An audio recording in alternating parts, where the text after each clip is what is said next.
Inang, matagal na po ba kayong naghihintay? Ayos na po lahat ng gamit. Dito po kayo dumaan, dito po. Hoy, magandang babae.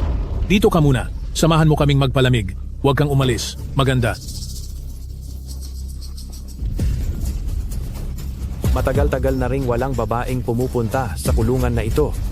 Nagmamakaawa ako sa iyo. Nagmamakaawa ako. Bigyan mo ako. Bigyan mo ako.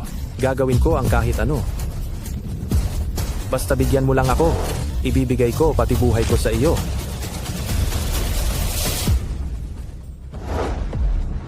Guro, handa na po ang inyong disipulo.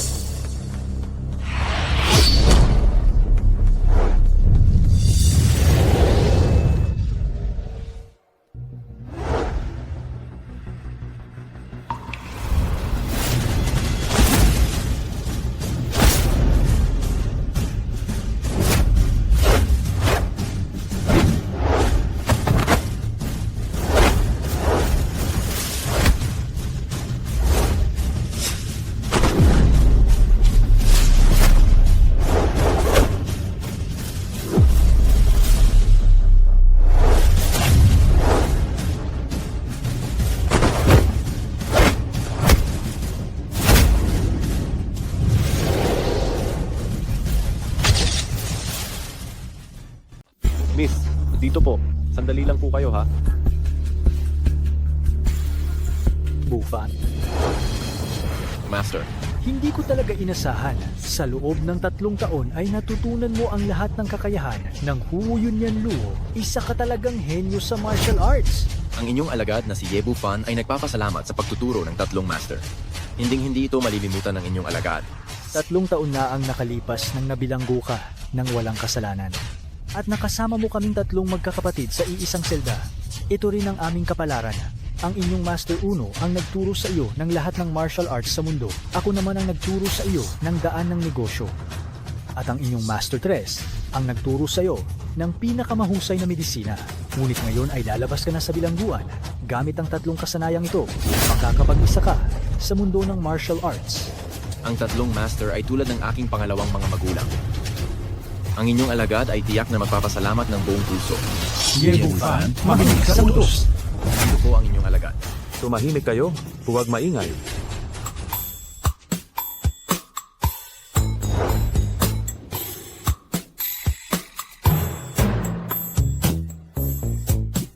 Yebu Fan, makinig sa utos. Nandito po ang inyong alagad. Mula ngayon, ikaw na ang papalit sa akin. Bilang pinuno ng Longdian, hawak ang token na ito. Kaya mong utusan ang libu-libong miyembro ng Longdian at maging mas mataas sa lahat. Yebufan, pakinggan mo ang utos. Ang itim na card na ito ang susi sa aking kaban. Bilyong-bilyong ari-arian at ang Tianxun Group ay mapapasa iyo na. Yebufan, pakinggan mo ang utos. Mula ngayon, ikaw na ang papalit sa akin bilang pinuno ng Baikao Yitian. Ang pagdala ng token na ito ay parang narito ako. 3 guro. Napakahalaga nito. Ako. Kunin mo dahil pinakuha namin sa iyo. Kaming 3 matatanda ay magpapahinga na at magre-retiro. Ikaw ang aming kaisa-isang tagapagmana. Pero, Huwag na huwag ka nang magpero. Sundin mo ang utos ng guro.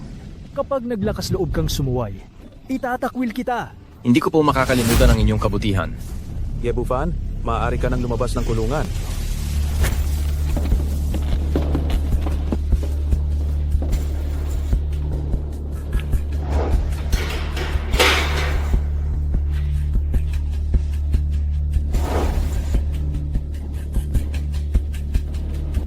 Yebufan, Mahal, Yebufan, matagal tayong hindi nagkita. asawa ko. Sinundo mo ba ako paglabas ko ng kulungan? Tara na, umuwi na tayo. Tingnan mo ito. Pirmahan mo na ang papel. Ano ito? Pirmahan mo na lang. Huwag ka nang maraming tanong. Diborsyo? Anong nangyayari? Anong sa tingin mo ang nangyayari? Si Boskin ay may-ari na ng isang pampublikong kumpanya. Ikaw nakakalabas lang mula sa bilangguan. Sa tingin mo ba ay karapat-dapat ka pa rin kay Boskin namin? Ruokswe? Ito ba ang gusto mo? Oh, mabuting maghiwalay na tayo ng mapayapa. Maghiwalay ng mapayapa? Nakalimutan mo na ba kung paano ako nakulong 3 taon na ang nakakaraan? Nakalimutan mo na ba? Wala akong pakialam kung paano ka nakulong. Malaki ang agwat nating dalawa. Ang isa ay nasa itaas. Ang isa ay isang bilanggo. Ayokong mag-aksaya ng kahit isang segundo kasama ang isang inutil na katulad mo. Hindi ko inasahan na ang pinagkakatiwalaan ko matapos akong maghintay ng mahigit 3 taon na ibinigay ko ang lahat para sa iyo, ay ito ang naging kapalit. Pakiusap, bayaw, kailangan mo akong tulungan. Hindi niya nakita ang mukha ko. Kailangan mo lang sabihin na ikaw ang voluntaryong gumawa. 3 taon lang at makakalabas ka na. Ikakasal na ako. Hindi ako pwedeng maaksidente, kundi masisira ang buhay ko. Masisira ang buhay mo. Ako? Hindi ba buhay din ang buhay ko? Bufan, huwag kang masyadong walang hiya. Kung hindi ka nagpakasal at nanirahan sa pamilya Kin, makakatira ka ba sa ganito kagandang bahay? Anong sinasabi mo? Kung makukulong ako, paano na ang ate mo? Bufan, pinag-isipan kong mabuti. Kailangan mo talagang pumunta. Ang kapatid kong lalaki ang tagapagmana ng pamilya Kin. At ang pamilya Kin ay matatapos kung wala siya. Ako na ang nagmamakaawa sa iyo. Pagkatapos ng 3 taon, tiyak na kukunin kita mula sa bilangguan ng may mataas na paggalang. Pagdating ng panahon, sabay nating pamumunuan ang pamilya Chin at magsasama tayo habang buhay. Luluhod ako para sa iyo. Ako na ang nagmamakaawa sa iyo. Kung mahal mo ako, tulungan mo ako sa pagkakataong ito. Sa buhay na ito, hindi. Sa susunod na buhay, mamahalin pa rin kita ng buong buhay ko. Pakiusap.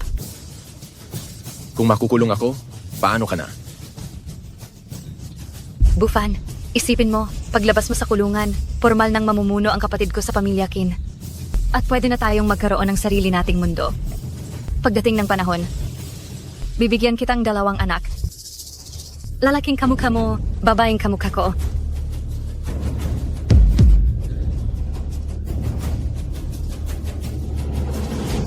Bufan?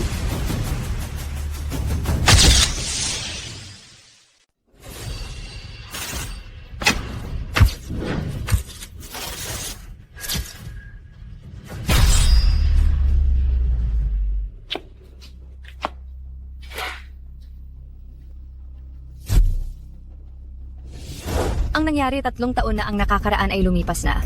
3 taon na iyon, huwag mo nang banggitin pa ang 3 taong nakalipas. Iyon ay kusang loob mong ginawa. Narito ang 1 milyon. Ito ay pambayad ko sa iyo.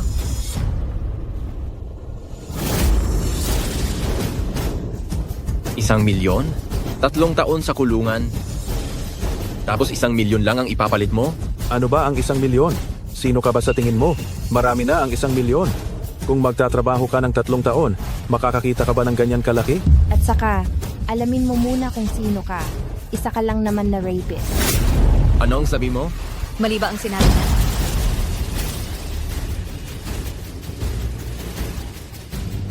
Alam mo ba kung sino ang nakatayo sa harap mo? May sakit ka ba? Sino ka? Hindi ko ba alam? Ikaw ang manugang na nakatira sa pamilya Kim. Walang silbi. Kung hindi dahil sa pamilya Kim, matagal ka na sanang namamalimos sa labas. Ikaw, 1 milyon, ayaw mo pa. Siguro nabaliw ka na sa tagal mo sa kulungan, ano? 3 taon akong nakakulong. Hindi ko talaga inasahan na ang nagtapon sa akin ay ang pinakamamahal ko, ang taong handa kong ibigay ang lahat, si Qin Ruoshue. Ano bang gawa ang puso mo? pwede ba? Huwag ka nang magdadaldal pa. Ito lang ang tatanungin ko. Pipirmahan mo ba o hindi ang kasunduan sa diborsyo? Firma. Oo, siyempre pipirmahan ko.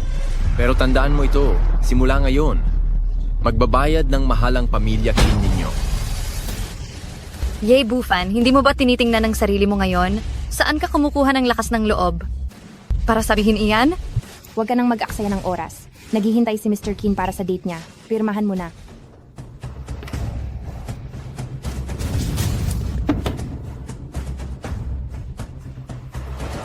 Ikaw na mismo ang tumanggi sa 1 milyong ito.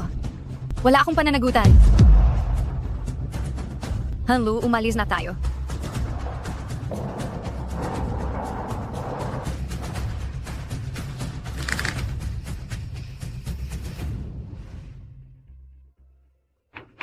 lumabas ka.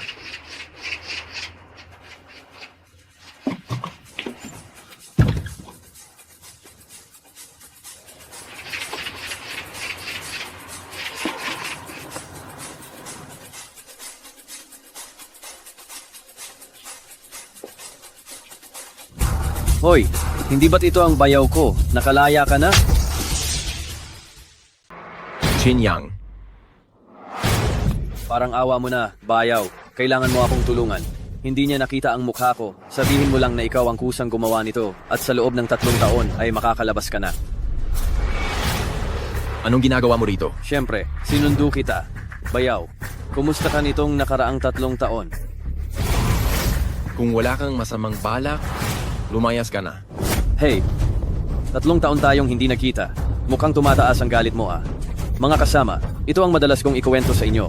Ang mabait kong bayaw na pumalit sa akin sa kaso ng panggagahasa at nakulong. Ay, matagal ko nang naririnig ang pangalan mo, Bayaw. Bayaw, hindi mo alam, dito sa Timog Silangang Lungsod, sobrang sikat mo na pala. Ang sikat na sikat sa Timog Silangang Lungsod, na magnunukit. Tunay na nagpapasalamat ako sa iyo mula sa puso. Kung hindi dahil sa iyo, baka kalalabas ko lang din dito, hindi ba? Isang salita lang ng ate ko. Pumayag ka ng umako ng kaso ng panggagahasa. Sabihin mo nga putik ba o tae ang laman ng utak mo, ha? Tapos ka na bang magsalita? Tingnan mo nga ang galit mo. Gusto mo pa akong saktan, ano? 3 taon na ang nakalipas. Para kang sunod-sunuran. Isang inutil na manugang. Araw-araw para kang aso. Nagluluto, naglalaba. Walang nikatiting na dignidad ng isang lalaki. Ngayon, 3 taong nagtagal sa kulungan, naglakas loob kang manukso. Gugulpiin mo ako. Kaya mo ba? Lumabas na ako ngayon. Kaya matatapos na ang masasarap mong araw. Tuturuan kita ang leksyon ngayon. Mga kapatid, bugbugin ninyo itong nanggahasang ito.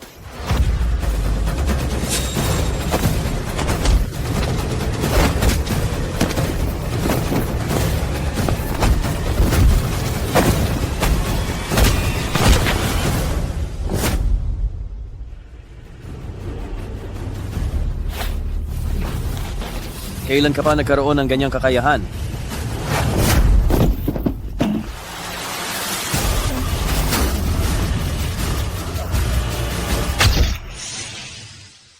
Sabi ko na, ngayong nakabalik na ako, matatapos na ang masasarap mong araw. Umanda ko. Miga kasama. Umurong na tayo. 3 taon na ang lumipas. Ang utang sa akin ng pamilya Qin. Oras na para unti-unti nila itong bayaran.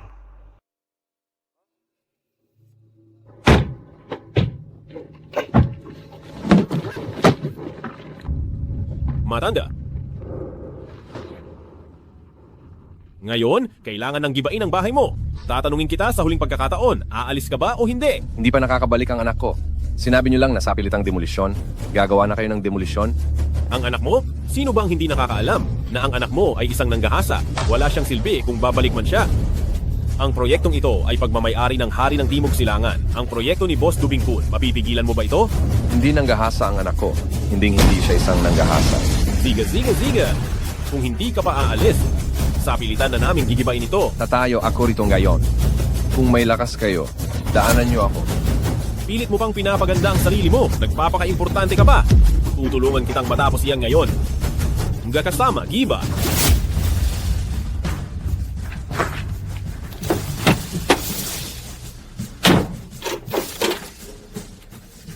Tingnan ko kung sino ang magtatangkang gawin iyan. Tingnan ko kung sino ang magtatangkang gawin iyan.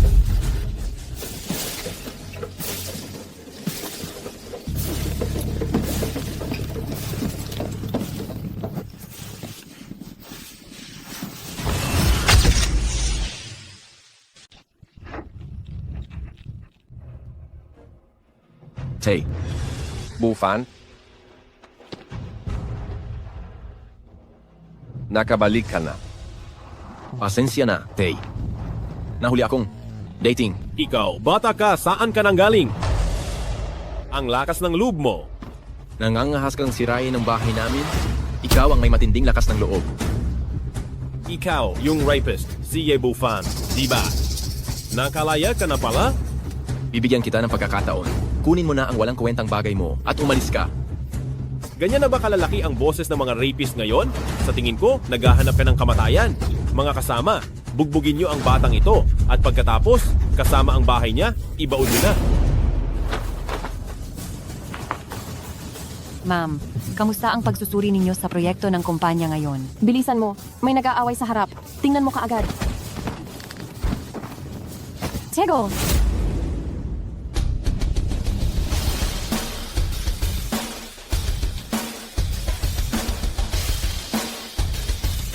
Sino nagbigay sa inyo ng pahintulot na manggulo? Wala na ba kayong takot sa batas? Ikaw? Napakalaking tao? Ginugulo mo ang matanda? Wala ka bang hiya? Hindi. Nagkamali ka. Siya ang tatay ko. Kaya pala sinasabi kong rapist kang bata ka dahil sa mukha mo pa lang, mukha ka nang walang kwenta. Hindi mahalaga kung sino sa inyo ang sumisira. Ang mahalaga, kailangan ninyong sumunod sa patakaran. Patakaran? Maliit na babae, pinapayuhan kitang lumayo para mamaya hindi ka madaplisan ng dugo. Huwag mong idamay ang inosenteng tao. Hoy bata, alam mo ba kung sino ako? Ako ay tauhan ni Kuya Hui. Ang ginagawa namin ngayon ay proyekto ni Hari ng Timog Silangan Dubingkon, si Boss Kun. Si Boss Kun, siya ang #1 na tao sa siyudad ng Timog Silangan. Naglakas loob kang saktan ako? Gusto mo pa bang magtrabaho rito? Si Dubingkon, ha? Gusto kong malaman, sinaktan ko ang tauhan niya. Ano ang magagawa niya? Tigo, Kuya Hui, nandiyan ka na. Sinasaktan lang kami ng batang ito at gusto niya pa akong saktan. Tingnan mo. bitawan mo siya. Bitawan. Binichivan na. Putang ina. Bufan, umalis ka na. Ako na ang bahala rito. Hindi pa umaalis ang mga basura na ito. Paano ako aalis muna? Tingnan ko kung ayaw mo nang mabuhay, ha? Ininsulto pa ng batang ito si Boss Kun. Anong klase kang tao? Naglakas loob ka pang insultuhin ang hari ng Timog Silangan na si Boss Kun?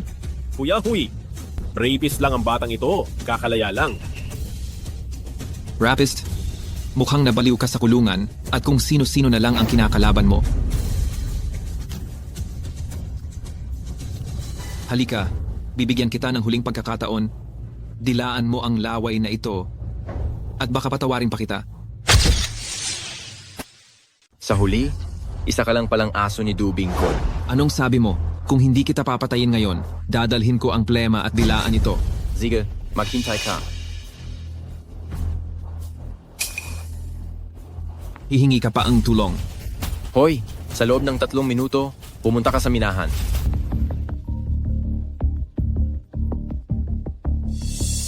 Hello? Master Kun, bumalik sa kanilang bayan ang Hallmaster. Mabuti, pupunta na ako agad.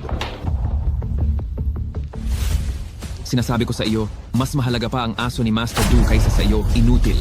Sige, hindi ka naniniwala? Maghintay ka lang kung ganoon. Sige, ngayon ay gigisingin kita sa katotohanan. Mga kasama, baliin ninyo ang mga binti niya. Tumigil kayong lahat.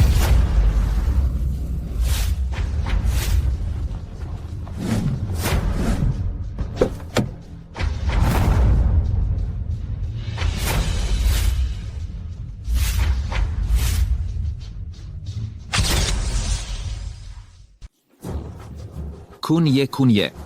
Paano ka na parito? Anong ginagawa ninyo? Itong dalawang ito, hinarangan niya ang ating konstruksyon at sinaktan pa ang ating kasamahan. Hahandaan ko siyang parusahan ng husto. Napakatapang mo. Alam mo ba kung sino siya? Hindi ba siya ang maliit na rapist? Ako.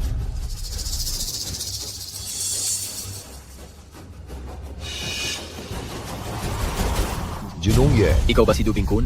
Na tinutukoy ng aking master? Si Kinyang ba ang pinabagsak mo noong araw na yon? Ngayon, salamat sa dalaga sa pagtulong. Sa panahon ngayon, mga taong tulad mo ay bihira na. Sa magulong lugar na ito ngayon, mas mabuting umalis ka na muna, dalaga. Pasensya na. Hindi ko sinasadya ang hindi pagkakaunawaan kanina. Sa totoo lang, wala naman akong gaanong naitulong. Sige, aalis na ako. Ako si Gui Fei. Magkita tayo ulit, kung may pagkakataon.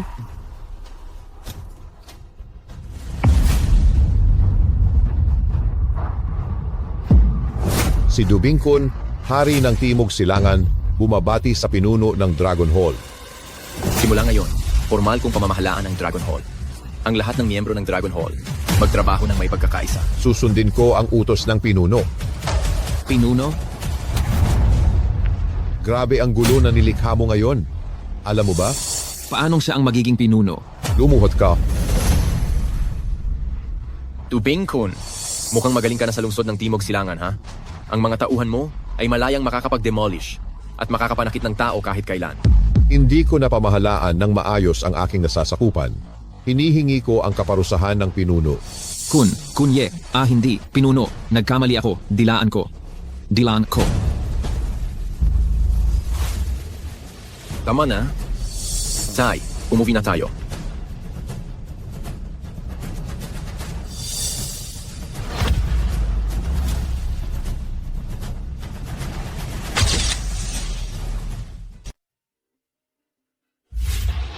Pa, sa panahong wala ako, salamat at pinaghirapan mo ito. Bufan, bilisan mo at hanapin si Ruo Shue. Magpapakasal siya ngayon. Kailangan mo siyang pigilan. Pa, ako at siya, naghiwalay na. Naghiwalay?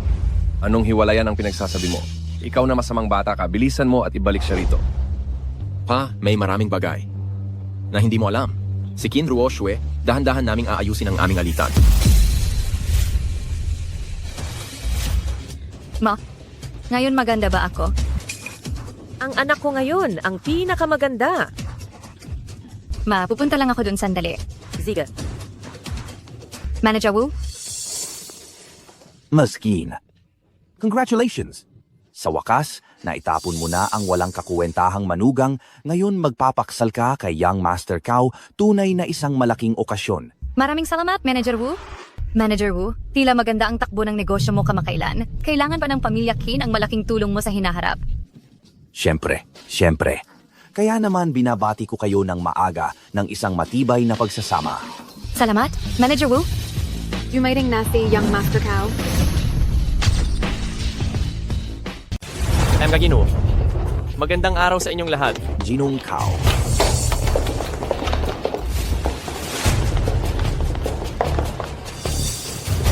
Ngayong nakatakda na ang inyong kasal kay Binibining Chin, nagbigay si Ginoong Cao ng isang espesyal na regalo. Perlas na alahas. 1,000 taon na lingzi. Isang plato ng jade. At isang set ng villa. Talaga namang napakalaki ng handog ni Ginoong Cao. Sa wakas, nakahanap na ang anak ko ng karapat-dapat na mapapangasawa. Sila ay talagang bagay na bagay. Si Ginoong Cao at Binibining Chin. Sila ay isang perpektong pares na itinadhana ng langit. Mahal ko. Nandito ka na rin sa wakas. Mahal. Magaling. Magaling.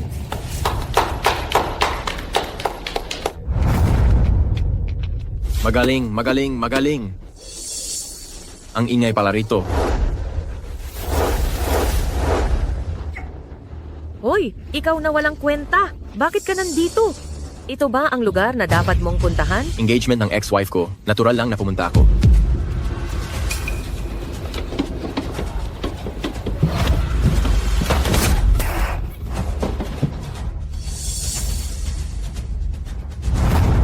Ito ang maliit na regalo ko sa inyo. Itong orasan, ibibigay ko bilang handog sa kasal. Hinihiling ko na mabuhay kayo ng masaya at matagal. Magbigay ng orasan. Yebufan, nandito ka ba para mambasag ng kasal? Hindi naman. Naparito ako para bigyan kayo ng regalo sa kasal. Isang orasan lang naman. Ano? Yebufan? Hiwalay na tayo? Anong ibig mong sabihin? Sa pangungulit mo sa akin ngayon? Siya yung nanakit sa akin kahapon at binugbog ako. Hindi pa ako nakakahanap ng tao para ayusin ka. Pero nagpakita ka pa ngayon. Ano bang kaya mong gawin para ayusin ako? Kahapon, pampagana lang yon. Ikaw na, rapist. Ang kapal talaga ng mukha mo. Naparito ka ngayon. Gusto mo lang sigurong mangikil ng pera, hindi ba? Sinasabi ko sa'yo, wala kang makukuha kahit 1 sentimo. Ang katulad mong tao, nararapat lang na pumunta ka sa kalsada at magpalimos. Anong tinawag mo sa akin? Tinawag kitang rapist. Ano? May problema ba? May problema ba? Mali ba yung sinabi ko? Lahat ng tao sa Timog Silangang lungsod, sino ba ang hindi nakakaalam na ikaw, Yebufan, ay isang rapist? Nakakahiya ka. Mabuti na lang at ang anak ko hiwalay na sa iyo. Ang galing ninyong magpanggap sa harap at sa likod. Kayong grupo ng tao. Dapat kayong pamatay. Tama na, Yebufan. Nang makipaghiwalay ako sa iyo, nagbigay ako ng bayad pinsala pero ikaw ang tumanggi.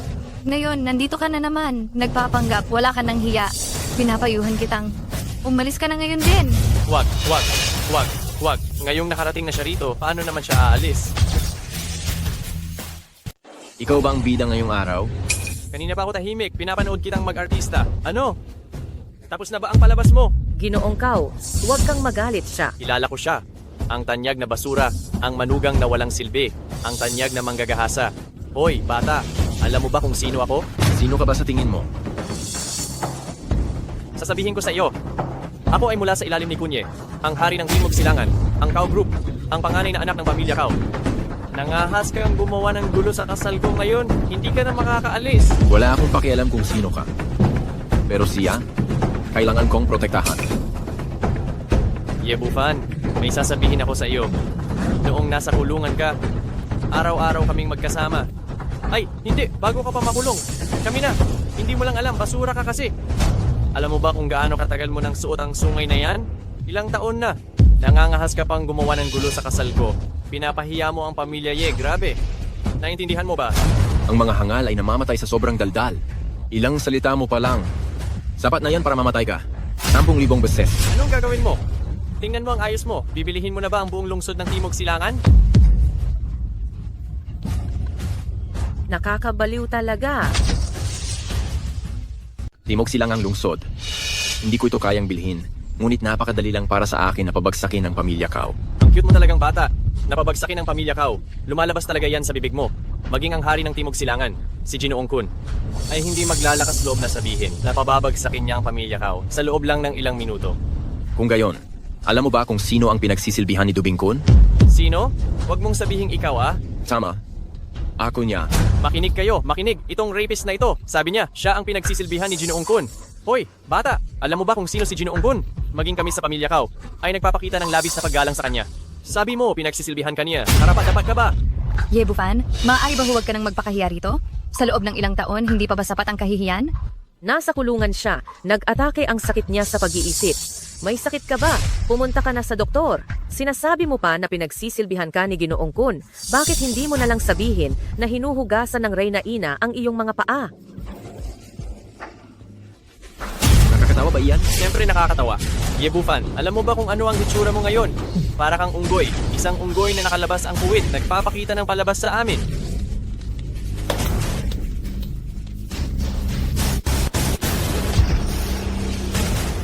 Bata, wala akong pakialam kung tanga ka talaga o nagkukunwari ka lang. Bibigyan kita ng pagkakataon. Lumuhod ka ngayon, yumuko ka ng 100 beses sa akin, at tawagin mo akong lolo at palalayain na kita. Ano? Ako ang tatawag sa iyo. Karapat-dapat ka ba? Ikaw na isang basura. Bakit naman ako magiging hindi karapat-dapat? Sige, binibigyan mo ako ng pagkakataon, hindi ba? Kung gayon, bibigyan ko rin kayo ng pagkakataon. Makinig kayong lahat ng pamilya Chin. Bibigyan ko kayo ng 3 araw. Sa loob ng 3 araw, lumuhod kayo at yumuko sa akin ng 100 beses. Lumuhod at humingi ng tawad. Kung hindi, puputulin ko ang inyong mga landas. May sakit ka ba, Yebufan? Sino ka sa tingin mo? Pinapalood mo ba kaming humingi ng tawad at puputulin ang sarili naming mga landas? Baka may delusion ka na. Hindi to delusion. May sakit lang talaga siya sa pag-iisip. May sakit ka, dali, magpa-ospital ka. Ako na ang magbabayad sa ospital. Kailangan mo lang tandaan 3 araw. Lumuhod at humingi ng tawad. At ikaw na may apelidong Kao, pareho ang trato sa iyo at sa kanila. Bibigyan ko rin kayo ng 3 araw. Sa tingin ko, gusto mo nang mamatay. Wala pa akong nakita na ganyan kayabang sa harap ko at isa pa siyang rapist. Subukan mo lang ulit sabihin na rapist ako at dudurugin ko ang mukha mo. Galit ka na, rapist ka. Ito ay isang bagay na alam ng lahat pero hindi ko pwedeng sabihin yon. Rapist. Rapist. Rapist. Sige, suntukin mo ako. Gago ka. Maglalakas loob ka bang suntukin ako? Yebufan, nabaliw ka na ba? Utsa, ikaw. Ano ka ba sa tingin mo? Bakit ako matatakot? Mahal? Yebufan, sisiguraduhin kong hindi mo na masisilayan ang araw bukas. Mga tao. Tingnan natin kung may kakayahan ka ba. Ito lang ba ang mga kasama mo? Mas mabuti pang huwag ka nang magpahanap ng away sa akin.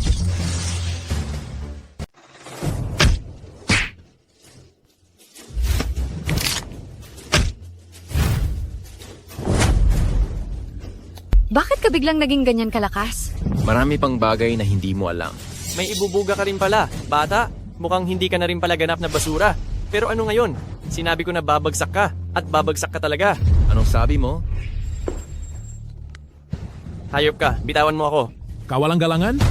Saan nanggaling itong bastardong ito? Patayin mo na siya. Bitawan mo agad ang anak ko.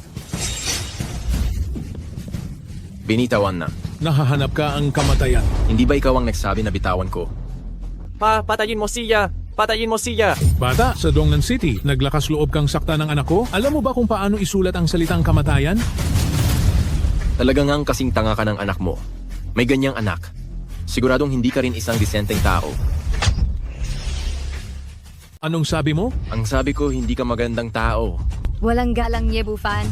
Alam mo ba kung sino ang nasa harapan mo? At naglakas loob ka pang magsalita ng ganyan. Ito ay ang taong sa isang tapak lang ay kayang ipagalaw ang buong cow group ng Southeast City. Sus, talaga? Ganoong katindi? Kung ganoon, tumapak ka nga. Gusto kong makita paano igagalaw ang Southeast City. Yebufan, ikaw... Yebufan! Kaya pala, ikaw si Yebufan. Isang hamak na inutil na manugang ng pamilya Chin, naglakas loob pang magbitiw ng masamang salita. Tay, huwag na nating patagalin pa. Patayin na natin siya agad. Sige, halika na. Kaya kong harapin kayong lahat ng mga walang kuwenta. Tamang-tama para makapag-ehersisyo ako. Sobrang yabang talaga. Ngayon, dahil engagement ceremony ito ng anak ko, pagbibigyan muna kita. Pero tandaan mo, sa oras na lumipas ang araw na ito, makatitiyak ako na hindi ka na magiging isang buong tao. Sige, tingnan natin kung ano ang magagawa mo sa akin. Aray, Itay. Nagdala siya ng kabaong sa kasal namin ni Ruok Shue. Ito ay isang matinding insulto sa ating pamilya, Kao. Hindi natin siya pwedeng palampasin. Tama na. Gusto mo bang magkaroon ng patay sa engagement party mo? Ngayon, mapapatawad kita. Ngunit hindi ibig sabihin na bukas ay mapapatawad pa rin kita. Sige. Hindi ko naguguluhin pa kayong dalawa ngayon. Ngunit kailangan ko pa rin bigyan kayo ng babala. Mga taga-pamilya Chin at kayong mag-ama ng pamilya Kao, makinig kayong mabuti. Binibigyan ko kayo ng 3 araw para lumuhod at magbigay sa akin ng 100 malalakas na yuko bawat isa at humingi ng tawad.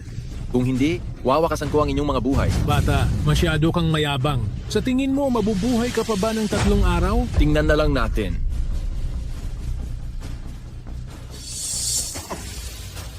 Munti ko nang makalimutan. Hindi ko pa pala na ibibigay ang regalo.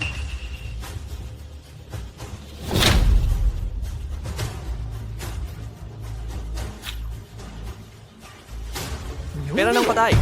Itay, ganyan niya tayo hinamak, pinakawalan lang natin siya? Bakit ka nag-aalala? Hindi mo ba nakikita? Sinasadya niyang sirain ang engagement party mo. Wala siyang mawawala dahil wala naman siyang pag-aari. Huwag kang mag-alala. Ang sinumang maglakas loob na kantiin ang aming pamilya Kao, tiyak na mamamatay na walang libingan. Hipag, umalis na rin ang walang kuwentang iyon. Ang engagement party ba ng ating 2 pamilya? Nasa oras na simulan na. Dubing-kun, makinig ka. Sa loob ng 3 araw, sumunod ka sa utos ko at paniguraduhin mong mawawala ang pamilya Chin at pamilya Kao sa Timog Silangang Lungsod. Masusunod.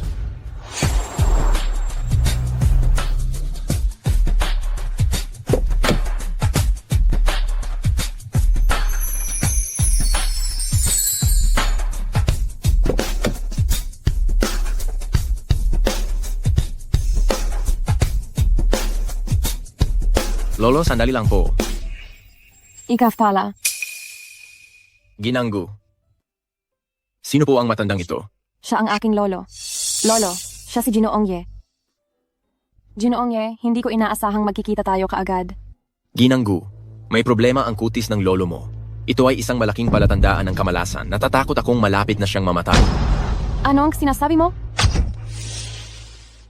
Sinasabi kong ang lolo mo ay hindi na magtataga.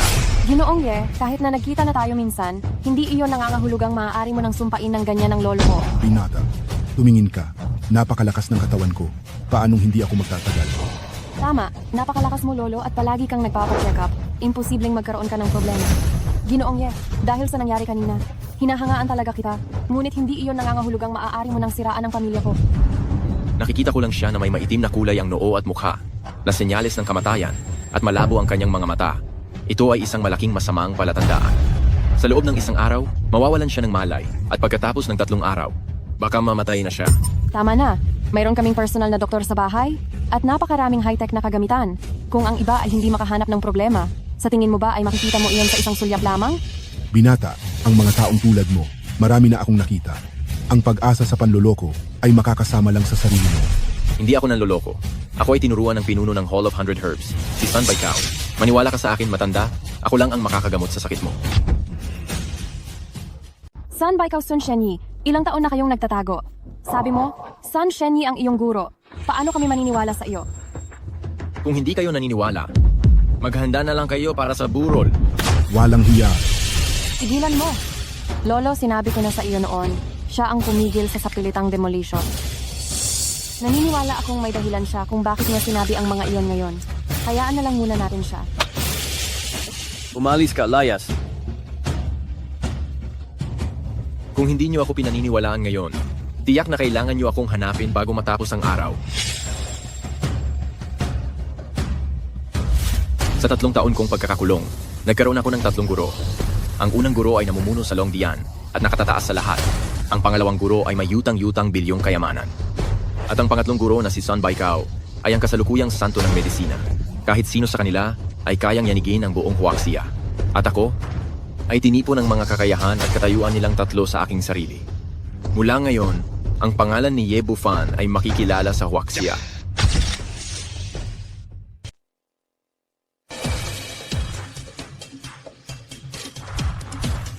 Doktor, kumusta na ang sakit ng tatay ko? Hindi maganda ang sitwasyon. Ang sakit ni Matandang Gu ay kakaiba. Hindi ko ito masuri, ngunit sa lagay ng kanyang katawan, mukhang wala na siyang pag-asa. Ano ang silbi ng pagpapakain ko sa inyo? Hindi nyo man lang matukoy kung anong sakit.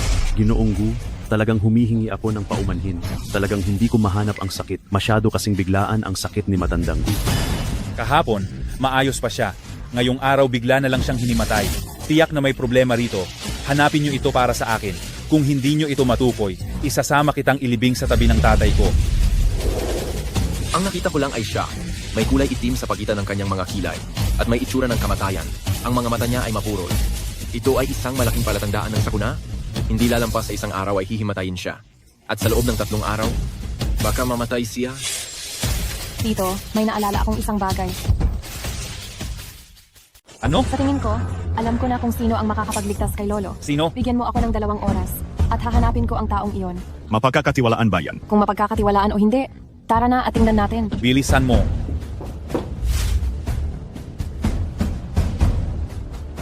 Kailangan kong mahanap ang isang tao ng mabilis.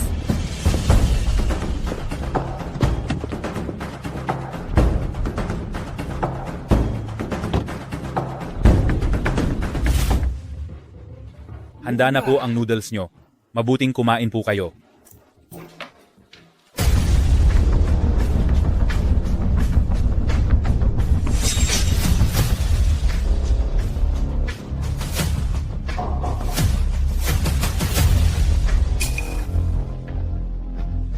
Mr. Ye, sa wakas ay natagpuan din kita. Ako? Bakit mo ako hinahanap para kumain ng noodles? Tungkol sa nangyari kanina, ako ang nagkamali sa'yo. Humihingi ako ng paumanhin. Huwag, huwag, huwag. Ang paginging tawat ang binibining pamilyang Gu, hindi ko matatanggap iyan. Napatunayan mo ang sinabi mo kahapon. Biglang nagkasakit ang lolo ko at nakahiga ngayon sa kama, walang malay. Talaga? Ano naman ang kinalaman ko riyan? Siyempre may kinalaman ka. Sinabi mo kahapon na kaya mong gamutin ang sakit na ito. Tama, kaya ko nang gamutin. Pero sa ugali mong iyan, hindi ko magagamot. Ginoong Ye, huwag kang mag-alala hanggat kaya mong gamutin ang lolo ko. Bibigyan kita ng 5 milyong piso. Sapat na para sa buong buhay mo. Binibaning Gu, hindi ka ba masyadong nagtitiwala sa 5 milyong piso mo? Ikaw na Rapis, binibigyan ka lang pabor ang aming binibini dahil kinakausap ka niya. Bakit ganyan ka makipag-usap kay Ginoong Ye? Ginoong Ye, inalam na kita. 3 taon ka sa kulungan. At ngayon lang lumabas. Iniwan ka na ng iyong dating asawa, si Chin Ruoxue. Itong 5 milyong piso, baka makatulong sa iyo na makataas ang ulo mo sa pamilyang Chin. Hindi masama. Nailahad mo ang buong detalye tungkol sa akin sa maikling oras lang. May kakayahan ka nga talaga. Pero kahapon, ayaw mo pang maniwala sa akin. Bakit ngayon bigla kang tumakbo rito? Ginoong Ye, ang pamilyang Gu ay 1 trilyong korporasyon. ang pinakamalaking subsidyaryo sa ilalim ng Tianxun Group. Kung handa kang iligtas ang lolo ko, ibibigay ko sa iyo ang kahit anong gusto mo. Tianxun Group. Ye Bufan, sundin ang utos na ito. Ang itim na card na ito ang susi sa aking vault at ang bilyong-bilyong ari-arian at ang Tianxun Group ay ipinapamana ko sa iyo. Aba, tauhan ko lang pala siya. Hindi ko masabi, pero gusto ko talaga ang ganyang diretsahan mong ugali. Hayaan mong sabihin ko ito sa'yo, ang sakit ng lolo mo, kahit sino, madali lang gamutin. Pero ang sinseridad mo, mukhang kulang pa. Sinseridad? Ano ang gusto mo? Maari mong sabihin ng direkta. Ano ang gusto ko? Ano ang gusto ko? Hindi ko pa naiisip. Kapag naisip ko na, sasabihin ko sa'yo, pwede ba? Oo, iligtas mo muna ang lolo ko. Hanggat kaya mong gamutin siya, ano man ang gusto mo, ibibigay ko sa iyo. Huwag mong kalilimutan ang sinabi mo. Huwag kang magbago ng isip, ha? Hanggat kaya kong gawin. Ang ipinangako ko sa iyo, tutuparin ko. Tara na, maglakad na tayo, ha? Kain ka.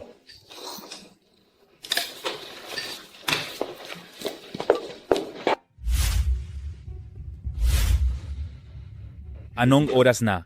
Hindi ba't sinabi ni Yifei na magpapasundo siya ng isang bihasang tao para gamutin ang lolo mo? Bakit wala pa ring balita hanggang ngayon? Anong bihasang tao ang makikilala ni Gu Yifei? Sa tingin ko, ang lolo sa pagkakataong ito, baka nasa panganib na. Mr. Ye, pumasok po kayo.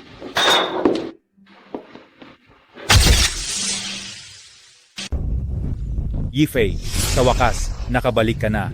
Hindi ba't pumunta ka upang maghanap ng kilalang doktor para gamutin ang lolo mo? Nasaan siya? Siya ang kilalang doktor na inanyayahan ko. Ano? Isang kabataang wala pang karanasan na tulad nito. Nagbibiro ka ba? Kaya niyang gamutin ang sakit ng lolo? Hindi ba't kalokohan yan? Anong problema kung bata? Sa tingin ko, masyado kayong mapangmaliit. Ang sakit ni Lolo Gu, ako lang ang makakagamot. Napakawalang alam mo.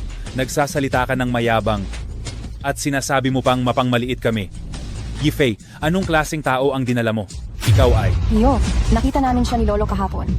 Sa isang tingin, nakita niya na may malubhang sakit si Lolo at hinulaan niyang si Lolo ay babagsak sa loob ng isang araw. Ngayon, nangyari nga ang hula, hindi ba't siya na ang henyong doktor? Anong patunay niya? Siguro, nagkataon lang yon. Tingnan mo ang itsura niya. Mukha ba siyang doktor? Ah, bobo. Isa lang siyang manluloko na nanggagamit para kumain. Sino ka ba para pagsabihan ako? Ang dami mong dakdak ng dakdak? Hindi ka ba titigil? Mukhang gusto mong masaktan. Sa tingin ko, gusto mong masaktan. Tama na. Sinasabi mong isa kang sikat na doktor at kaya mong pagalingin ang sakit ng tatay ko. Kaya tatanungin kita, ilang taon na ang iyong karanasan sa industriya at gaano na karami ang iyong matatagumpay na kaso? Tungkol sa karanasan sa industriya? Wala. Tungkol naman sa matatagumpay na kaso? Wala rin. Wala. Hindi ko na itatago sa inyo, mga Ginoo. Ngayon, mula nang mag-aral ako ng medisina, ito ang unang beses na manggagamot ako ng tao. Si Lolo Gu, siya ang aking unang pasyente. Napapatawa mo ako. Alam mo ba ang sinasabi mo? Jinung Ye, paulit-ulit mong sinabi na kaya mong pagalingin ang sakit ng lolo ko. Pero ngayon sinasabi mong ito ang unang beses na manggagamot ka ng tao. Hindi ka ba sobra na? Isang pambihirang kwento talaga ito. Isang baguhan na hindi pa nakagamot ng sinuman ay naglakas loob na magsabi na kaya niyang gamutin ang sakit na hindi kayang gamutin ng mga internasyonal na doktor. Gu Yifei, nakahanap ka talaga ng isang banal na tao. Talaga namang kahiya-hiya. Ano naman kung wala akong karanasan? Si Lolo Gu ang aking unang pasyente. Ano naman? Masisiguro ko na si Lolo Gu ay agad nagagaling. Ye Bufan, pakinggan mo ang sinasabi mo. Hindi ko na sana pinaniwalaan ka. At nag-aksaya pa akong oras para dalhin ka rito. Ye Bufan. Ikaw si Ye Bufan? Akong nga. Ikaw ang sikat na walang kuwentang manugang ng pamilya Kim. Ang rapist na si Ye Bufan? Ano? Isang rapis? Oh, tama. Siya nga. Nakita ko pa ang kanyang litrato. Kilala siya sa Dongnan City. Lahat ay nakakakilala sa kanya. Talagang nakakabaliw. Yifei, kumukuha ka ng isang rapist at isang doktor na hindi pa nakagamot ng iba para gamutin ang lolo mo? Ipinapahiya mo ang pamilyang Gu? Ang pamilya ninyo ay talagang nakakatawa. Ang matanda ay walang malay. Ngayon, may oras pa kayong pag-aralan ako? Tumahimik ka! Kahit na ang lolo ko ay walang malay, hindi ikaw, isang rapist, ang sasagip sa kanya. Paano kung sabihin kong ako ang modernong medicine saint, ang nag-iisang personal na estudyante ni Sun Baikao, ang may-ari ng Baikao Store? Nagsisinungaling ka. Sinabi mo kanina na ito ang unang beses mong manggagamot, ngayon naman sinasabi mo na ikaw ang personal na estudyante ni Sun Baikao. Nakakatawa. Ako ang kanyang estudyante. May kinalaman ba iyon sa kung ito ang una kong beses manggamot? Tama na. Talaga namang mayabang ka. Isang rapist. Nagsasabing, estudyante ka ng medicine saint. Lumabas ka. Yifei, hindi mo pa ba papaalisin itong doktor na kinuha mo? Sandali lang. Sandali lang. Ano pa bang gusto mong gawin? Ginawa ko na ang lahat para sa iyo. Umalis ka na agad. Gu Yifei, dahil nangako akong iligtas ang lolo mo, tiyak na gagawin ko iyon. Wala nang pag-asa ang matanda. Mas mabuting hayaan mo akong subukan. Baka sakali. Nagsisinungaling ka. Ginagawa mong testingan ng lolo ko. Susubukan mo pa raw. Mataas ang katayuan ng lolo ko. Pwede bang subukan lang iyan ng isang manloloko na katulad mo? Gu Yifei, pinagkakatiwalaan mo ba ako? Dati, pinagkakatiwalaan kita, pero sinabi mo na hindi ka pa nakakapanggamot ng sinuman, paano pa ako maniniwala sa iyo? Gio, nandoon ang pinto. Lumabas ka na ngayon din. Huwag mong hintayin na magalit ako. Kung hindi, ipapaalis kita sa pamamagitan ng pamamalo. Hindi ninyo alam ang kasabihang, sumugal na lang kahit huli na. Pero sinasabi ninyo na kayo ay isang malaking pamilya. Tama na, umalis ka na. Wala na itong kinalaman sa pamilya namin. Ang tapang mo rin. Kunin ninyo siya. Palabasin ninyo ang batang ito. Sandali, ako na ang aalis. Aray, Ye, Bufan, anong ginagawa mo? Bilis, habulin ninyo siya.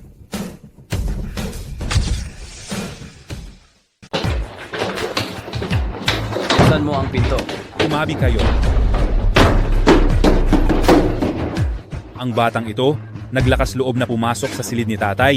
Gu Yifei, tingnan mo ang ginawa mo. Para ka lang nagdala ng ahas sa loob. Kung magkaroon siya ng masamang balak kay Lolo, kaya mo bang panagutan iyan? Dali, hanapin niyo ang susi. Buksan ang pinto. Si Lolo ang pinakamahalaga. Kukunin ko ang susi. Ye Bufan, lumabas ka na. Ye, Bufan, huwag kang magulo. Gusto mo pa bang bumalik sa loob? Isipin mo ang buhay mo sa kulungan. aray, Lolo Gu, tingnan mo ang mga hindi masunuring apo mo, talagang ayaw nilang iligtas kita. Huwag na kayong sumigaw.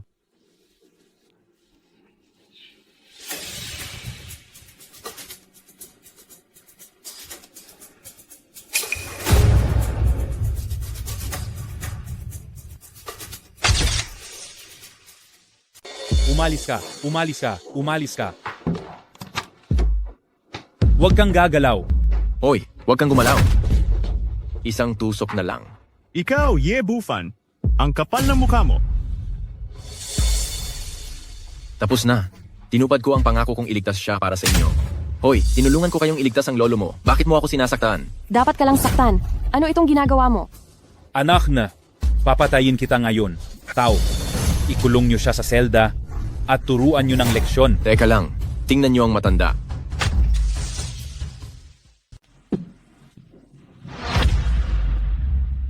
Saan ako? Lolo, gising ka na. Ngayon alam mo na kung gaano ka hindi dapat yung sampal na yan, hindi ba? Tay, kumusta ang pakiramdam mo? Tulungan mo akong makabangon.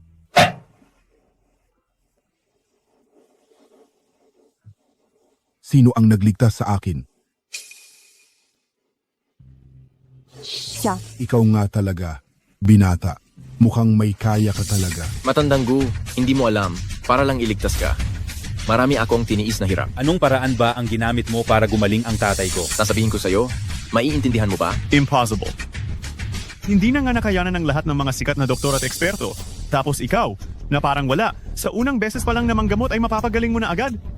Hoy bata, anong masamang balak ang ginawa mo? Tama na. Tingnan na lang ang resulta, huwag na tanungin ang proseso. Yifei, niligtas ako ng binatang ito. Kailangan mong bigyan siyang magandang pabuya. Huwag kang mag-alala. Pasasalamatan ko siya ng maayos. Hala tay, magpahinga ka muna.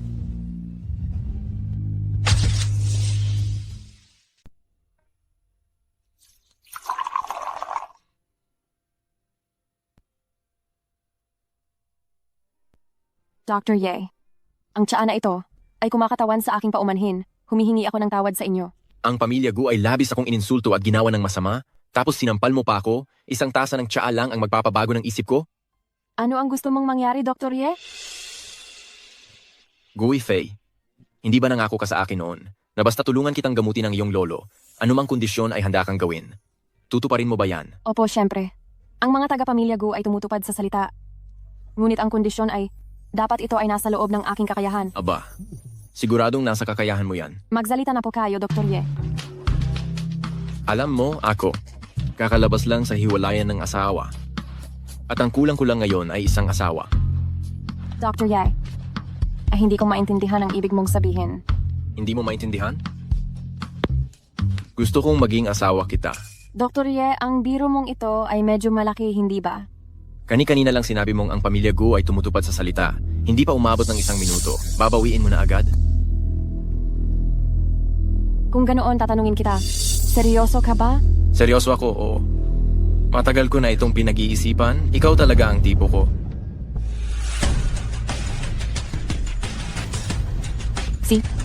Pumapayag ako.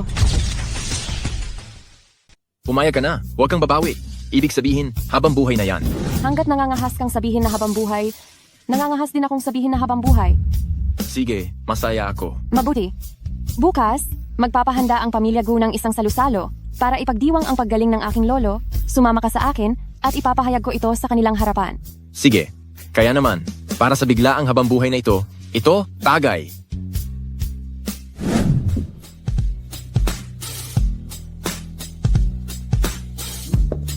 Take. Dumating na po sila. Dr. Ye, ngayon iniimbitahan kita para dumalo sa salusalo ng pamilya Gu. Kung wala ka, siguro ay namatay na ako ngayon. Pamilya na tayo, Matandang Gu. Huwag na kayong mahiya. Anong pamilya? Sino ang pamilya mo? Isa ka lang, doktor. Na nagkataong nagpagaling sa lolo ko. Ito ang pamilya Gu ng Tianshun Group. Manugang na ako ng pamilya Gu.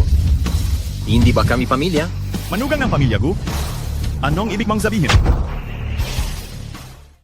Ganito kasi.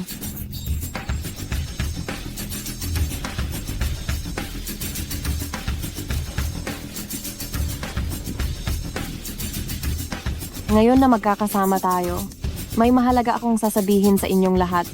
Kami ni Bufan ay makasintahan ngayon, at siya na rin ang aking mapapangasawa. Anong sinasabi mo? Yifei, siya. Kailan pa siya naging mapapangasawa mo? Lolo, kahapon lang po, noong gumaling kayo sa sakit dahil kay Bufan. Gu Yifei, masyado kang mapangahas. May mga patakaran ang pamilya Gu. Ang pagpapakasal ng mga anak ng pamilya Gu ay kailangang ipaalam. Nagpaalam ka ba? Hindi ba tayo nagpapaalam ngayon? Yifei, masyado kang ipadalos-dalos. Nakakatawa ka. Alam niyo ba kung sino itong si Ye Bufan? Siya ang walang kwentang manugang ng pamilya Qin. 3 taon na ang nakalipas. Nakulong siya dahil sa panggagahasa. Kakalaya lang niya ngayon. Gu Yifei, pinili mo ang isang rapist na tulad nito para maging mapapangasawa mo. Ano ang balak mo? Ang pamilya Gu. Paano na tayo makakapamuhay sa Southeast City? Rapist ka ng rapist, rapist ka ng rapist. Nakita mo ba o narinig mo?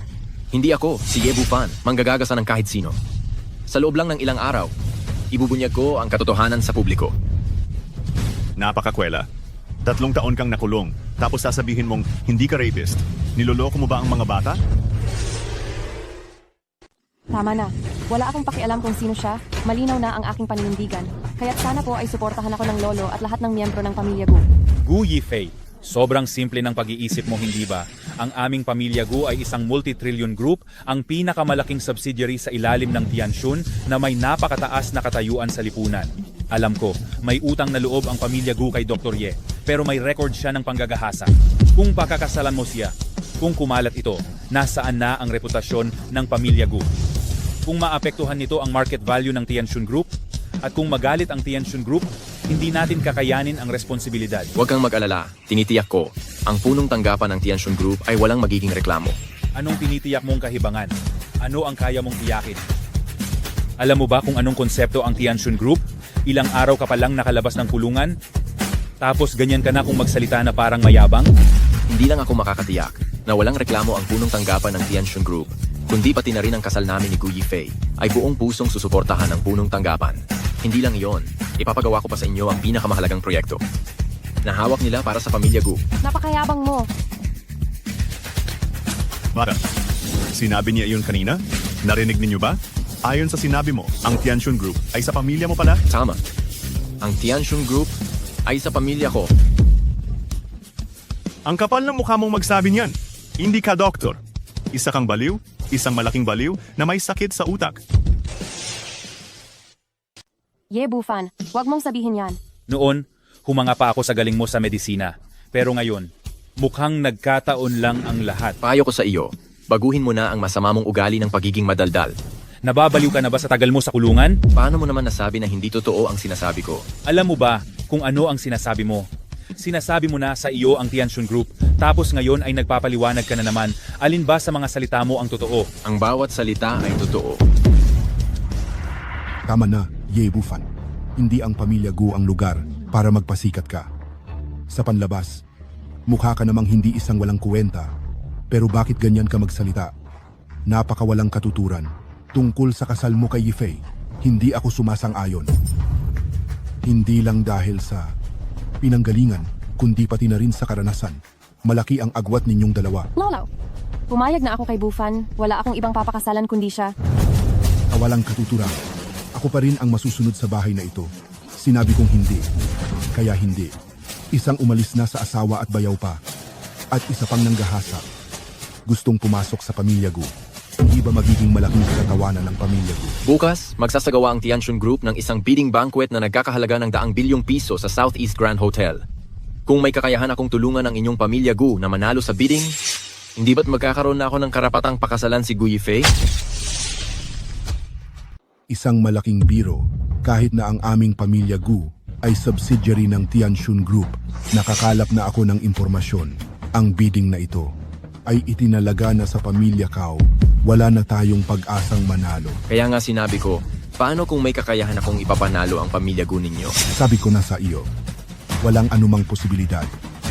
Kami ay pangalawang tao lang ng Tianjin Group at si President Du Shicheng mismo ang nagsabi niyan sa akin. Hindi mo na kailangang mag-alala tungkol dyan. Ang kailangan ko lang kumpirmahin, kung magagawa ko yan, magiging karapat-dapat na ba akong mapangasawa si Gu Yifei?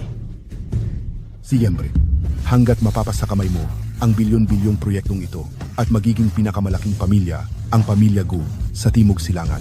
Natural lang na karapat-dapat ka sa aking apo. Sige. Kung ganoon, tingnan na lang natin bukas. Tay, huwag kang makinig sa kanyang mga walang kwentang sinasabi. Isa lang siyang walang silbi. Ano pang kakayahan mayroon siya? Bukas na. Hindi ba't makikita mo? Mabuti, tingnan ko kung paano ka mapapahiya bukas. Ang dokumentong ito, tingnan mo itong mabuti. Ito ang mga papel para sa pagbibid ng Tianjin Group bukas. Huwag mong pabayaan na masira ang mahalagang bagay na ito. Anong meron dyan na kailangang tingnan? Hindi ba matagal na itong na-pre-arrange para sa atin? Ang angkan ni Cao. Bukas ay formalidad na lang. Napakalaki ng kahalagahan ng bagay na ito. Ito ay bilyon-bilyong proyekto. Kunin mo yan. Tayo na ang magiging pinakaunang pamilya sa Timog Silangan. Kahit na ito ay na-pre-arrange na. Ngunit ang formalidad na ito, kailangan pa rin nating gawin. Sige, alam ko na. Titingnan ko mamaya.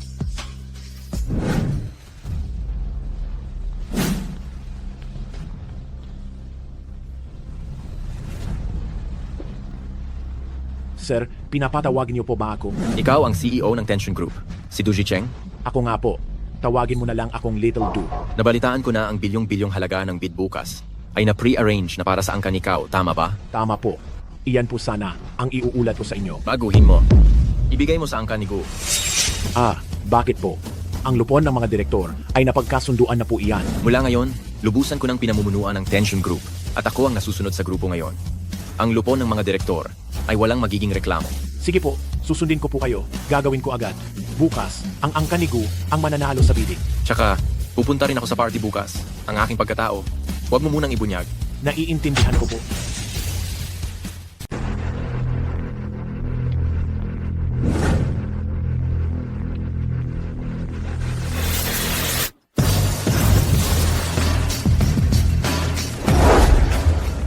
Sa ganitong okasyon ngayon, nandito ang lahat ng mararangal na pamilya ng Timog Silangan. Ang presidente ng grupong Tianjin, si Du Shicheng ay dumalo rin. Sumunod ka sa akin ng mahigpit mamaya, huwag kang magsalita kung ano-ano. Mukhang hindi ka naniniwala sa sinabi ko kahapon na maaari kong panalunin ang bid para sa inyo. Pakinggan mo ang sinasabi mo. Paano ako maniniwala? See, bibigyan kita ng sorpresa mamaya. Hindi ba't si basurang yayan? Alam mo bata, wala akong oras para asikasuhin ka ngayon. Bibigyan pa kita ng isang araw para mabuhay. Ang 3 araw na palugit na ibinigay ko sa iyo, 2 araw na lang ang natitira. Anong pinagsasabi mo? Inutil, hindi mo ba tinitingnan kung sino ka? Sino po sila? Siya ang aking dating asawa, si Qin Ruo Xue. At itong isang ito naman, ay si Cao Xiaoliang, ang binata ng pamilyang Cao. Narinig ko na. Kilalang tao sila sa lungsod ng Timog Silangan. Hindi siguro, Ye Bufan. Hindi siguro. Ang bago mong babae yan. Kung tama ang hula ko, dapat kinuha mo siya sa isang nightclub, di ba? Pinipining Qin.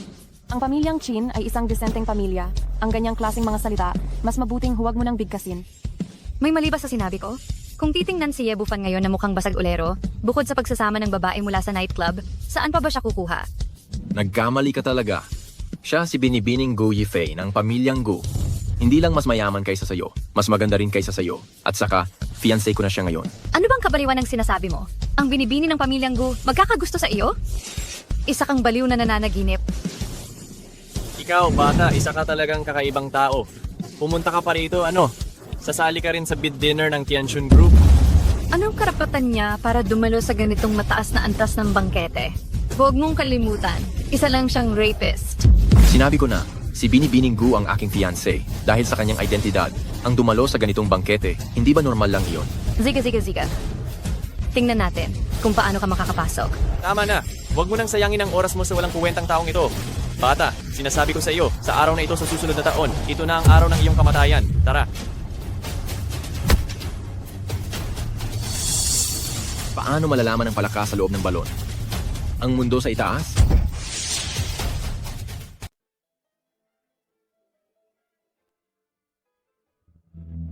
Ginoong Cao na ayos na ang bidding na ito. Ay, salamat sa papuri. Bakit ngayon lang kayo dumating? Malapit nang magsimula ang salo-salo. Huwag kang mag-alala, Itay. Wala pa si Ginoong Du. Sasabihin ko sa inyo, sa salo-salo ngayong gabi, ang pamilya Cao ang bida. At saka, iyong pinahanda ko sa iyo, handa na ba lahat? Huwag kang mag-alala, Itay. Lahat ay handa na. Lolo Gu, bakit nandito rin po kayo? Ginoong Cao, sa bidding party na ito ng Tianshan Group, syempre, kailangan pumunta ang pamilya Gu. Kung gayon, binabati ko kayo, Lolo Gu. Sana manalo kayo sa bidding. Nagbibiro ka, Ginoong Cao. Alam ko na ang lahat. Kayo na ang nanalo. Mukhang, mula ngayon, ang inyong pamilya Cao ay mas aangat na sa pamilya Gu. Hindi naman po, Lolo Gu. May pagkakataon pa. Sana nga. Nga pala, Lolo Gu, nakasalubong ko sa labas ang isang magkasintahan at sinabi niyang siya raw ang manugang ng inyong pamilya Gu at pakakasalan pa niya ang panganay ng pamilya Gu. Totoo ba ito? Si Ye Bufan ba ang tinutukoy mo? Totoo nga pala ito.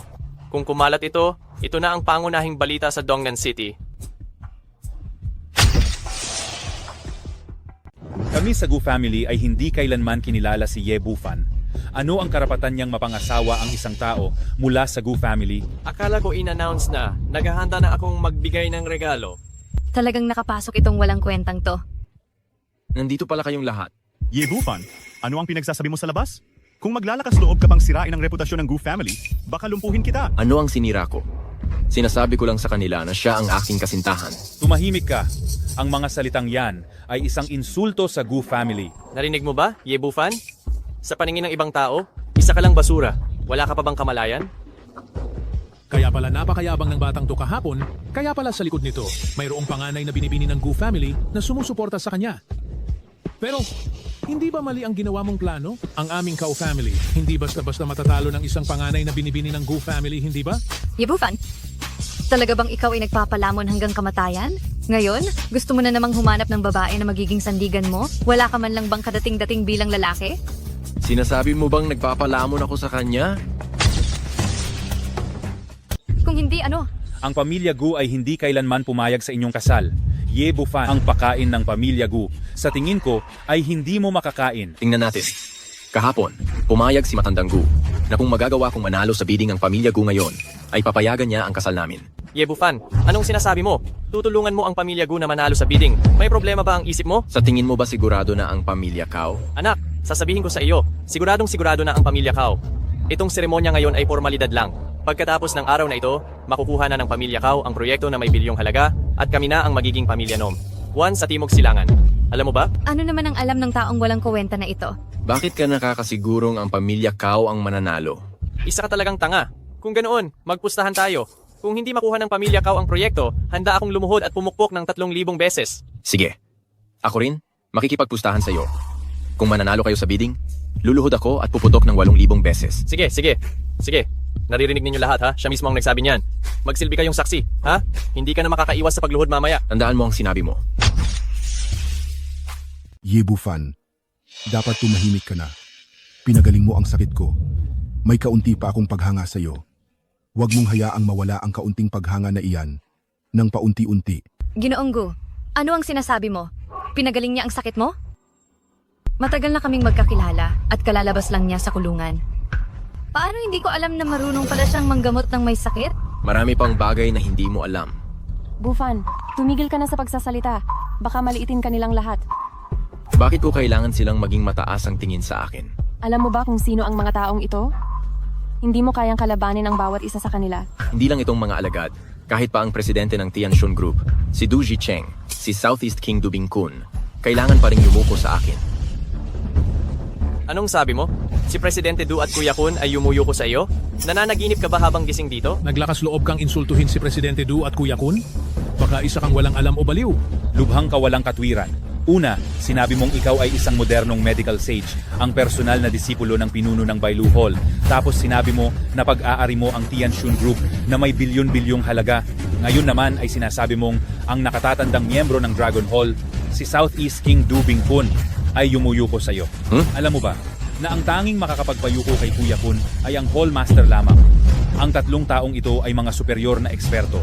Bawat isa ay kayang mamuno sa isang rehiyon. Ikaw ba ang pinagsamang katawan nilang 3? Tama. Oo, tama. Ako ang pinagsama-samang anyo nilang 3. Grabe, nakakaloko na yan. Bakit hindi ka na lang magsulat ng nobela? Kahit sa nobela, hindi ka ganun magsulat. Ye Bufan, huwag ka nang maging ganyan. Masyado nang hindi makatotohanan. Kung ako ba ay hindi makatotohanan, malalaman ninyo sa sandaling ito. Lolo, ang walang kwentang taong ito ay nakapasok gamit ang imbitasyon ng pamilya namin. Mamaya pag dumating na si President Du, kung ganyan pa rin ang pag-aasa ng baliw na ito, siguradong parurusahan tayo ni President Du. Mas mabuti pa, paalisin na natin siya ngayon. Ama, Ye Bufan, bakit hindi ka na lang umalis ng kusa?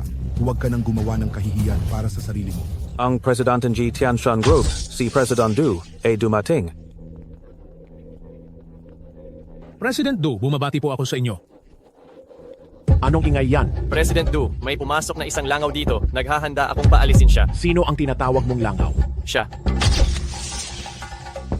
Sinong tinatawag mong langaw? Siya. Walang modo. Gaya Du, bakit mo ako sinasaktan? Tumahimik. Kailangan pa ba ng dahilan para saktan ka ni G? Du? G, Du, pasensya na po. Walang alam itong anak ko. Kung hindi niyo po siya magustuhan, pagsabihan niyo lang po siya. Isa ngang asong ulol. Nakita lang ang kanyang amo at agad nang umaligid. Ye Bufan, gusto mo atang mamatay. Kung wala lang si Jidu dito, sisisantehin kita. Tama na. Naparito ako para sa bidding, hindi para pakinggan ang inyong mga sigawan. Opo. Bago magsimula ang bidding ceremony, palalabasin ko muna itong langaw para hindi niya masira ang inyong paningin, Jidu. Alam mo ba kung sino siya? Alam ko, siya si Ye Bufan, ang inutil na manugang ng pamilya Chin. 3 taon na ang nakakaraan. Dahil sa panggagahasa, nakulong siya ng 3 taon. Kakalabas lang. May dala siyang imbitasyon mula sa pamilya Gu at nakihalubilo sa ating high-class na hapunan. Siya ba ay basura? Siya ang pinakawalang silbi sa lahat. Hindi, Boss Du. May mali ba sa sinabi ko? Siya ang pinakawalang silbi sa lahat. Bakit mo ako sinaktan? Masyado kang madaldal. Boss Du, may nagawa ba akong masama sa iyo? Pakipaliwanag po. Anong paliwanag pa? Hindi, sinabi mo lang, hindi ba? Kapag nanakit si Boss Du, hindi na kailangan ng dahilan. Tumahimik ka. Tumahimik ka. Itutuloy pa ba itong sesyon? Oo, syempre itutuloy. Boss Du, magsisimula na ngayon ang seremonya ng pagbid. Aayusin ko lang ang daloy. Huwag na. Maaari ko nang i-anunsyo ang resulta ng direkta. Sipo, abala po kayo, Boss Du. Diretso na kayo sa pag-anunsyo ng resulta. Ay tama. I-anunsyo na ang resulta ng direkta. Ang bilyong-bilyong proyekto ng Tianshun Group matapos ang masusing pagsala at sa pag-aproba ng chairman ng lupon ng mga direktor ng Tianshun Group. Ako na ang mag-aanunsyo ng resulta ngayon. Ang nagwaging kumpanya ay ang pamilyang Gu ng Southeast. Ang nanalo sa bid ay ang Gu family ng Southeast. Ano? Gu family? General Manager Du, baka po nagkamali lang kayo? Paanong Gu family ang nanalo sa bid? Dapat po ay Cow family kami. Hindi ko pa nilinaw o bingi ka na. Uulitin ko, ang nanalo sa bid ay ang Gu family. Narinig mo ba? Hindi po, General Manager Du. Kahapon po, hindi ba't nagkasundo na tayo na nakalaan na ito para sa Cow family? Bakit napunta sa Gu family? Tama, General Manager Du. Ikaw mismo ang nagsabi sa akin kahapon na matapos ang sunod-sunod na talakayan ng lupon, kami raw pong Cow family ang nanalo. Sino ang nagsabing nakalaan na yan? Old Master Gu. Kayo, ang Gu family, ang gagawa ng proyektong ito. May problema ba? Wala po talagang problema. Huwag po kayong mag-alala, General Manager D. Kami po, ang Gu family, ay sisiguraduhin magiging maayos ito. Mabuti.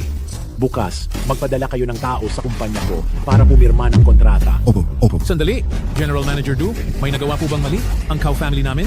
Pakiusap, sabihin niyo po sa akin, itong proyektong nagkakahalaga ng 100 bilyon, hindi po namin ito maaaring mawala. Ikaw ang maghanap ng dahilan. Ayan na, alis na ako. General Manager Du. Salamat po, General Manager Du. Ano na? Parang binibiyak ang utak mo, ano? Yebufan, dahil lang sa'yo. Nagalit natin si Jidu at binago niya ang nanalo sa bidding, kaya nawala sa atin ang pagkakataong maging nangungunang kumpanya sa Timog Silangan Lungsod. Karapat-dapat ba ang pamilya Cow? Yebufan, may bago na naman tayong utang sa iyo. Ito ay matinding alitan at titiyakin kong hindi ka naaabot pa sa gabing ito. Kung makaabot ka pa sa gabing ito, baliktarin mo na ang pagsulat ng pangalan kong Cow. Mabuti pa'y mag-ensayo ka na. Dahil bukas sisimulan mo na ang pagsulat. Baka hindi ka masanay. Talagang walang kaalam-alam sa mundo. Yebufan, kahit na nawala sa pamilya Cow ang bilyong-bilyong proyektong ito, sila pa rin ang iginagalang na pamilya sa Timog Silangan. Pero ikaw, anong mayroon ka? Ang mga bagay na mayroon ako, kahit sa panaginip hindi mo maiisip. Tama na, huwag mo na siyang sasayangin sa salita. Yebufan, tingnan natin kung makakabangon ka pa sa ngiti sa gabing ito. Tiyak na patay ka sa akin. Kahit si Jesus pa ang dumating, hindi ka na matutulungan. Sabi ko sa iyo. Sige, hihintayin ko mamaya sa gabing ito. Tara na.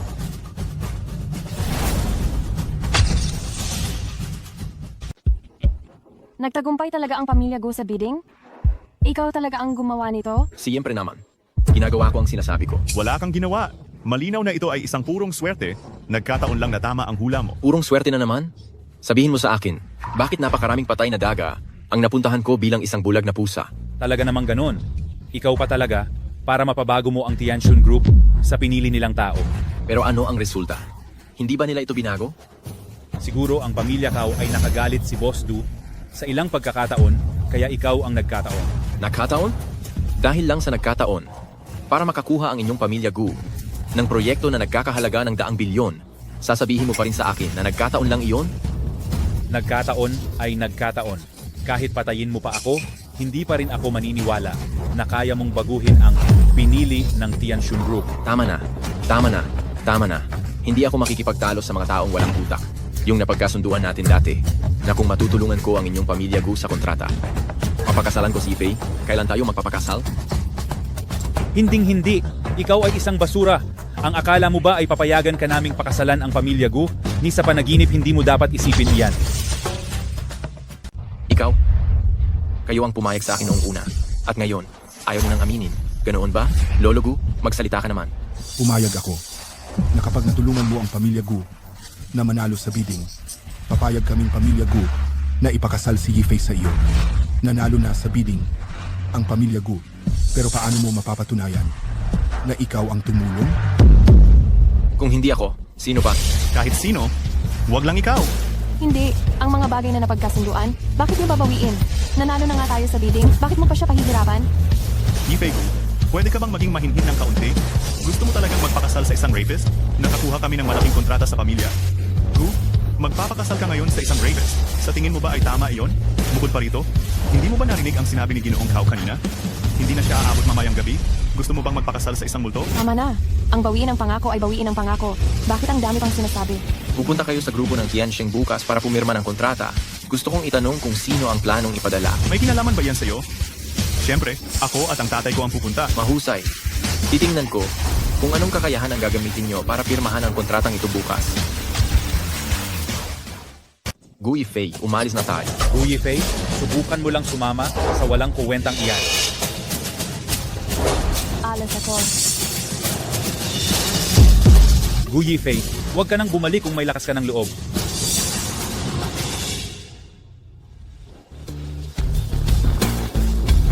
Hindi ko talaga inasahan na hindi pala matutupad ang kanilang mga pangako.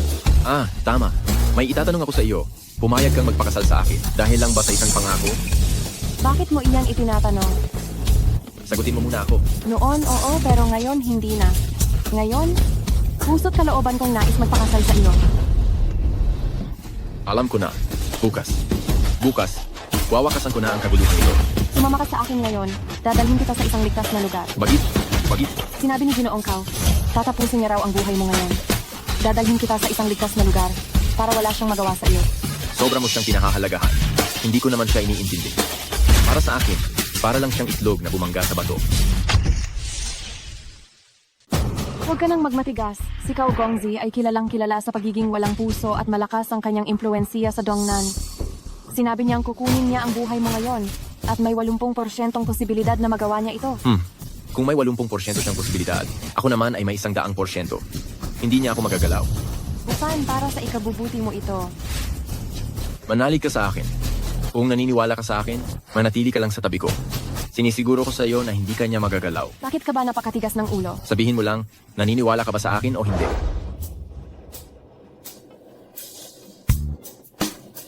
Sige, naniniwala ako sa iyo. Kung ganoon, mananatili ako sa tabi mo ngayon. Mabuti. Tara.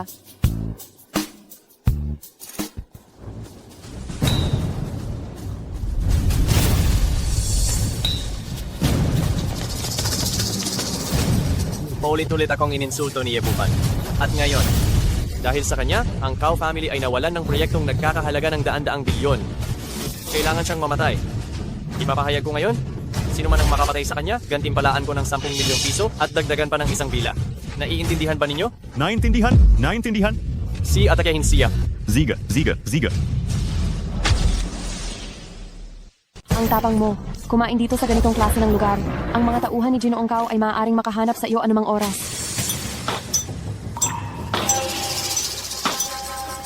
Huwag kang mag-alala. Nandito naman ako, di ba? Kumain na tayo.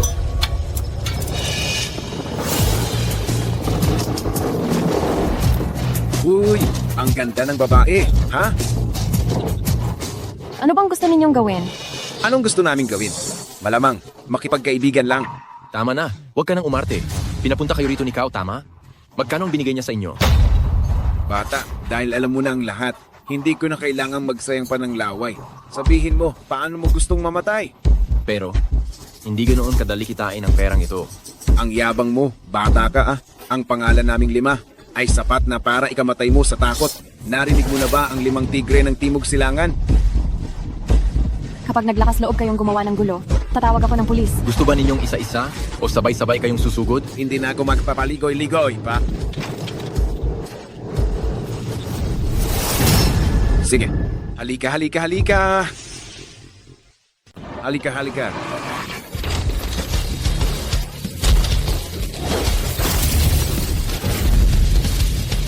Matigas ka bata. Putang ina, maghanda ka sa akin. Maghintay ka. Ang galing mo. Ang lakas ng mga galaw mo. Ilang hamak na walang kwenta lang. Wala lang yan. Sinasabi ko na nga ba, bakit ganyan ka karelax? Hoy, Magaling ka. Yebupan, ang lakas mong manuntok. Young Master Kao, ilan lang basurang ito ang ipinadala mo para kalabanin ako? Minamaliit mo yata ako, ah? Anong mapapala mo sa pagiging malakas? Halika, may ipaparinig ako sa'yo. Bufan, huwag mo akong alalahanin. Kahit mamatay ako ay walang kaso. Papatayin ka nila. Tay. Patay? Yebupan, hindi mo ba naririnig? Ikaw na may apelyidong Kao. Sasabihin ko sa'yo, kung galawin mo lang siya kahit konti, gigibain ko ang buong pamilya mo. Hihintayin kita sa bodega ng Timog Silangan. Bibigyan kita ng 20 minuto. Kapag na-late ka ng 1 minuto, susunugin ko ang lahat ng buhok sa katawan ng tatay mo. Huy. Anong nangyari? Dinukot ni Kao Xiaoliang ang tatay ko? Ano? Sila ay talagang lumalampas na sa batas. Huwag kang mag-alala. Tutulungan kitang mag-isip ng paraan. Hindi. Sobrang delikado. Ako na lang ang pupunta. Ikaw. Tubing Kun. Iniuutos ko sa iyong tipunin ang lahat ng miyembro ng Dragon Hall at pumunta agad sa bodega ng Timog Silangan. Hanapin ang eksaktong lokasyon ng tatay ko. Bilis! Masusunod. I-freeze mo agad ang lahat ng ari-arian ng pamilya Kao. Bukod pa rito, tawagan mo ang tatay ni Kao Xiaoliang na pumunta bukas ng 10:00 ng umaga sa bodega ng Timog Silangan. Masusunod.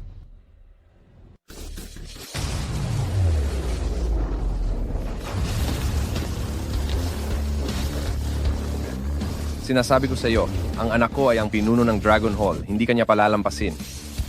Matanda, ikaw at ang inutil mong anak, magkamukhang magkamukha kayo. Mga sinungaling, at pinuno pa daw ng Dragon Hall, ha? Minana ba ninyo ang pagiging baliw? Hindi ako nagbibiro sa iyo.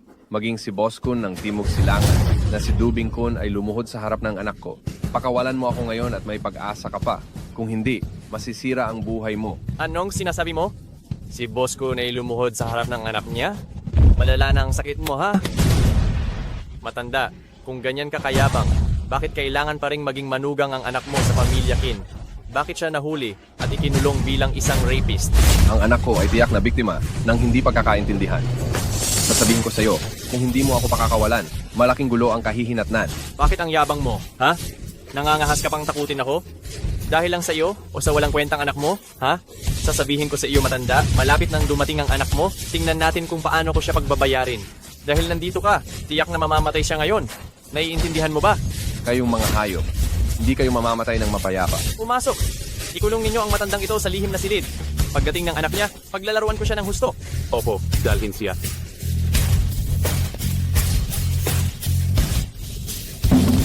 Yehupan! Tote. Nandito na ako. Kau Xiaoli ang lumabas ka. Wait, wala kang silbi. Ang bilis mo, eksaktong 10:00.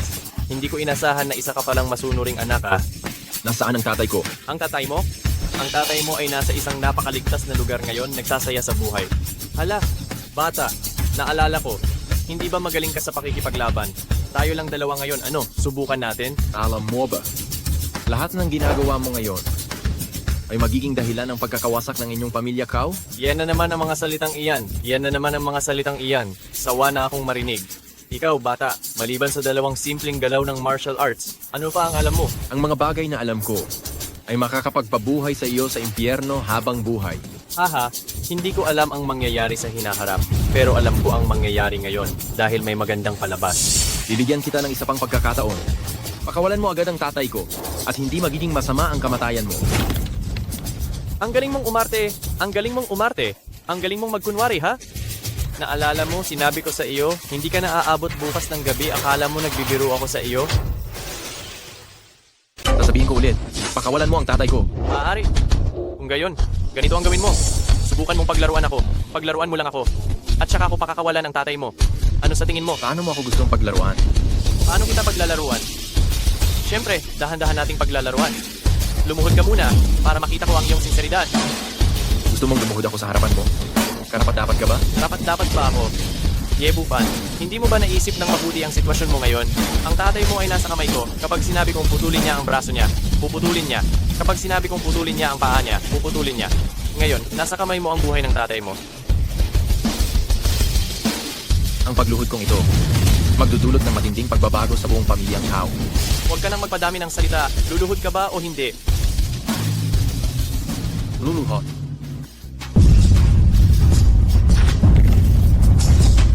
Ganyan ang tama. Yebupan, hindi ba ang yabang mo? Ikaw pa ba si Yebupan? Tingnan mo ang itsura mo ngayon. Lumuhod ka sa akin. Tapos na ba ang laro? Hindi pa. Nagsisimula pa lang. Bakit naman tapos na? Pag-iisipan ko pa. Ano-ano pa ang magagandang pakana. Hay, ganito na lang. Dilaan mo ito hanggang malinis, ha? Dilaan mo hanggang malinis. Pag-iisipan ko kung pakakawalan ko ang tatay mo. Ano sa tingin mo? Dilaan mo ito hanggang malinis. Dilaan mong malinis.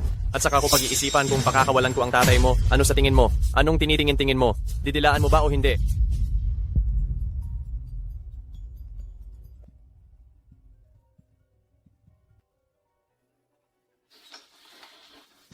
Sino iyan? CEO Kau, hindi maganda ang balita. May nangyari. Sa gitna ng gabi, anong nangyayari? Lahat ng pondo ng ating Kau family ay na-freeze ng Tianxun Group. Ito ano? Ang headquarters ng Tianxun Group. Bakit nila finally freeze ang ating pondo? Hindi ko rin alam. Sobrang biglaan. Sige, ganito na lang. Hintayin mo ako sa opisina. Pupunta na ako sa opisina ngayon.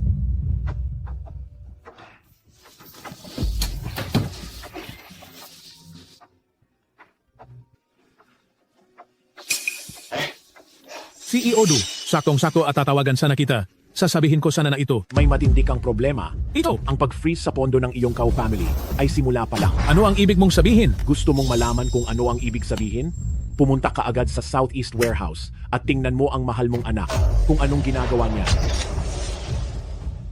Ang anak ko? May 20 minuto ka lang para makarating sa bodega sa Timog Silangan. Kung hindi, kasalanan mo na yan. Anong nangyayari dito? Tatanungin kita sa huling pagkakataon. Dilaan mo ba o hindi? Utang ina. Sobra mo nang binibigyan ng mukha, ha? May gana ka pang tumayo, di ba?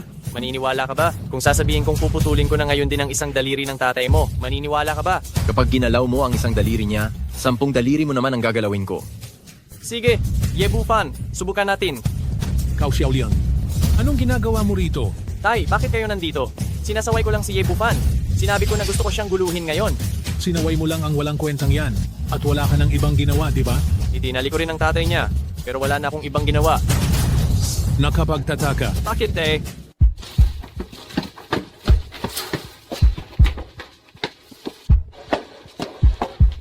Yebufan, sigurado akong patutunayan ko sa aksyon na ako lang ang nag-iisa na pwedeng tumayo sa tabi mo. Tara na. Ano po ang nangyayari, tay? Lahat ng pondo ng Kao family ko ay bigla na lang kinansela ng headquarters ng Tianshan Group.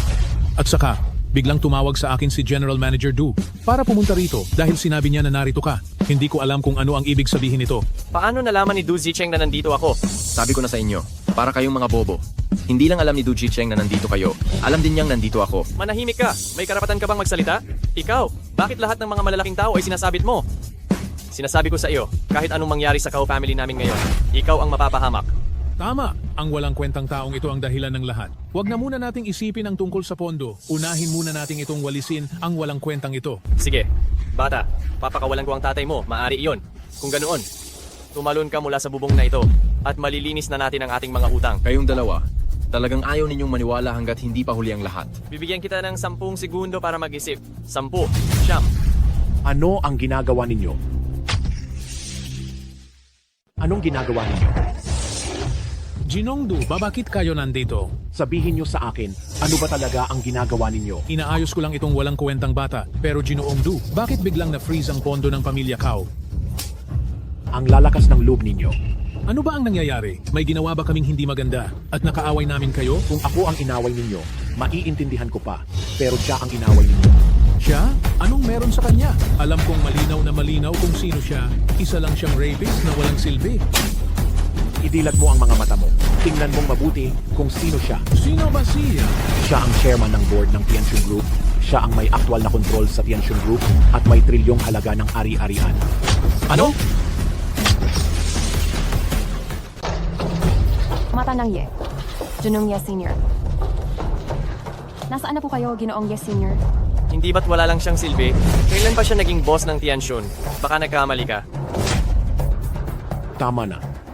Kayong mag-ama, magmadali kayo at humingi ng tawad kay Ginoong Ye. Sige. Jinong Ye, pasensya na. Pasensya na po talaga. Talagang hindi namin alam kung sino kayo. Dati, gusto ko lang putulin ang kita ng pamilya Kao.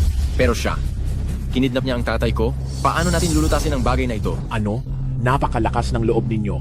Bilisan ninyo at pakawalan ninyo si Matandang Ye. Sige, papakawalan na akat. Xiaoliang, bilisan mo at pakawalan si Matandang Ye. Nangyari na ang nangyari. Hindi ko siya pakakawalan. Anong sabi mo? Nababalik ka na ba? Hindi ako baliw. Akala mo ba kapag pinakawalan ko siya, papakawalan niya rin tayo? Kalokohan. Hindi mo ba tinitingnan kung sino ang nasa harapan mo? Yebufan, wala akong pakialam kung sino ka. Hindi nagbabago ang target ko. Ngayon, hawak ko ang tatay mo.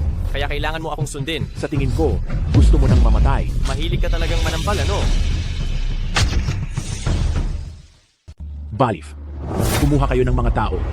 Si Ye na matandang lalaki. Hawak ko ngayon. Sino ang mangangahas na galawin ako? Ikaw.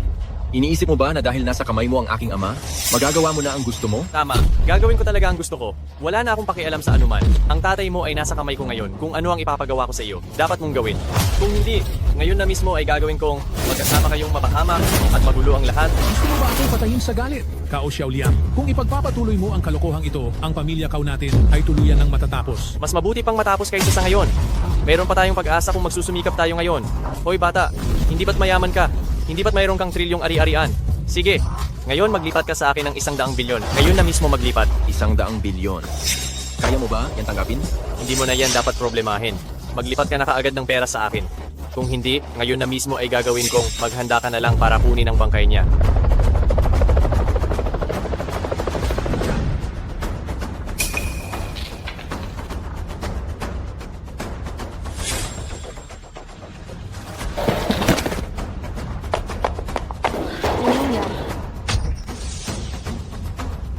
Huling beses na kitang tatanungin, lilipat ka ba o hindi?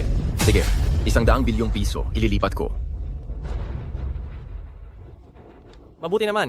Yebupan, napakalakas ng martial arts mo. Para makasiguro, dapat mong putulin ang sarili mong binti. Xiao Xiaoliang. Puputulin mo ba o hindi? Kapag hindi mo pinutol, naniniwala ka bang sa isang tawag ko lang, ang binti ng tatay mo muna ang mapuputol? Magaling. Anong magaling? Puputulin ba o hindi? Tigilan mo? Tapos ka na. Sabihin mo. Hindi maganda, boss. Nailigtas na si Old Man Ye. Ano? Nailigtas siya ni Boss Kun ang Dragon Hall at ni Gu Yifei. Boss Kun? Hindi kaya ikaw talaga ang boss ng Tianjun Group? At ikaw rin talaga ang pinuno ng Dragon Hall? Matagal ko nang sinabi sa'yo, ikaw lang ang hindi naniwala. Pinuno. Patawad. Alam kong nagkamali ako. Pinuno, pakiusap, patawarin mo ako. Pinuno. Ngayon mo lang nalaman na nagkamali ka. Huli na. Wala kang silbing tao dahil sa iyo, sira na ang angkan ng kao. Pinuno, pakiusap, palayain mo na ang angkan ng kao. Pinuno. Bigyan mo ng pagkakataon ng angkan ng kao. Mula ngayon, papabayaan kong mamuhay ang mag-ama ng kao sa pamamagitan ng pamamalimos. Lubusan ng buburahin ang angkan ng kao sa timog silangang lungsod. Ano? Hey.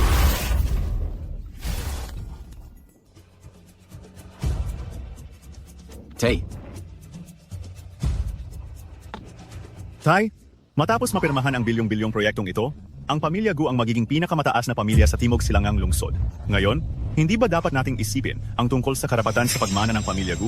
Matanda na ang lolo mo matapos mapirmahan ang proyektong ito, ibibigay na niya ang karapatan sa pagmamana. Sa totoo lang, ngayon, ang pinakamalaking banta sa atin ay si Gu Yifei. Huwag mong tingnan na isa siyang babae, sobrang mahal siya ng lolo mo.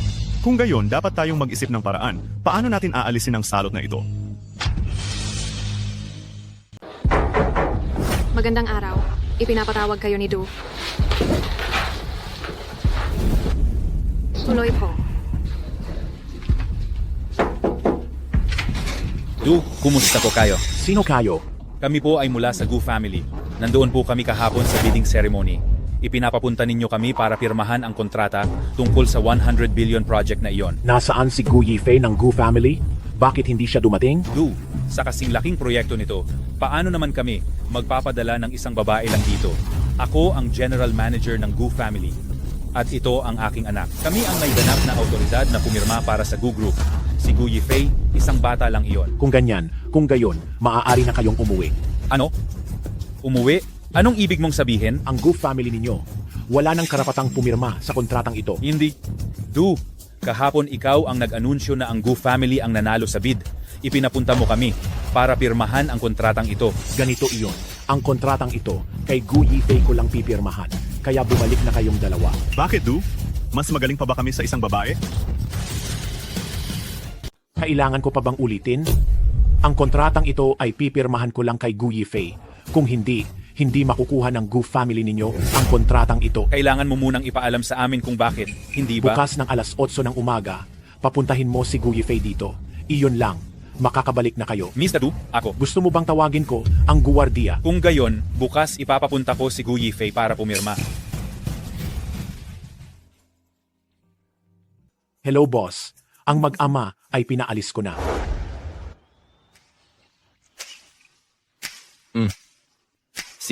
Alam ko na. Yifei, naniniwala ka ba na hindi magtatagal at magri-ring ang cellphone mo? Paano mo nalaman? Hello, Tio. Gu Yifei, nasaan ka? Umuwi ka kaagad sa Gu family. Ano pong nangyayari, Tio? Isang napakalaking bagay na nagkakahalaga ng bilyon-bilyon. Umuwi ka na ngayon din. Kung hindi ako nagkakamali, ito ay tungkol sa bilyong-bilyong proyekto. Paano mo nalaman ang lahat? Pero anong kinalaman ko sa bilyong-bilyong proyektong iyon? Hindi ba sila ang lalagda? Dahil ang proyektong ito, hindi nila malalagdaan. Ikaw lang ang makakalagda nito.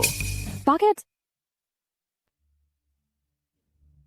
Sa tingin mo, baka ang ugali ni Ye Bufan ang may gawa nito? Talaga bang kaya niyang utusan si Du Jicheng, ang CEO ng Tianxun Group? Paano mangyayari iyon? Ang background ni Ye Bufan, iniimbestigahan ko ng lubusan. Bukod sa nakulong siya ng 3 taon, namuhay siya ng kaawa-awa sa ibang pagkakataon. Wala siyang kakayahang gumanti. Isa pa, ito ay Tianxun Group. Ang tanging makapag-uutos kay CEO Du ay malamang ang chairman lang ng board. Ano bang tingin niya sa sarili niya, si Ye Bufan? Tama. Siguro nag-overthink lang ako. Bumalik tayo at makita muna si Gu Yifei bago natin pag-usapan. Pinabalik kita para pag-usapan ang family matter ng pamilya Gu. Bakit mo siya pinabalik?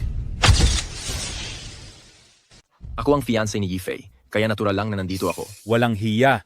Wala ka talagang hiya, ano? Tama na. Unahin muna natin ang mas importante.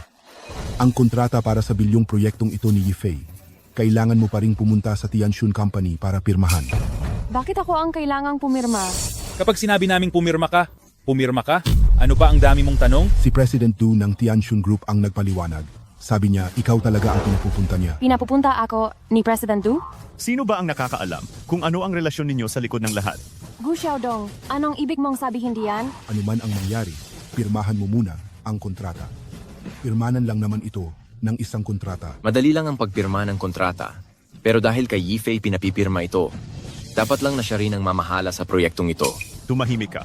Ano bang pakialam mo rito? Ang bilyong proyekto, gustuhin lang ba ng isang tao ay makukuha na niya? Ziga, kung hindi mapipirmahan ang bilyong kontrata, mapupunta sa iba ang bilyong proyekto. Aba, sino ka para magsalita ng ganyan dito? Sa tingin ko tama ang sinabi ni Bufan. Hindi ako ang inyong gamit. Kung ibibigay ninyo sa akin ang proyekto, pwede akong pumirma. Ikaw. Tama na. Pumunta muna si Yifei para pumirma. Pagkatapos niyang pumirma, pag-uusapan natin ang tungkol sa namamahala. Talaga bang kaya ko? Hindi ko naman talaga kilala itong si Ginoong Du. Bakit niya ako piniling magpirma ng kontrata? Pagkatapos ng araw na ito, malalaman mo na ang lahat. Huwag kang mag-alala. Ayos lang. Pirmahan mo na. Ihintayin kita dito. Pasok. Magandang araw, Ginoong Du. Ako po si Gu Yifei ng pamilya Gu.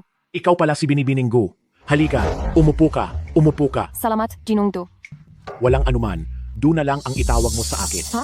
Talaga namang napakaganda ni Binibining Gu. Masyado naman po kayong magalang, Ginoong Du.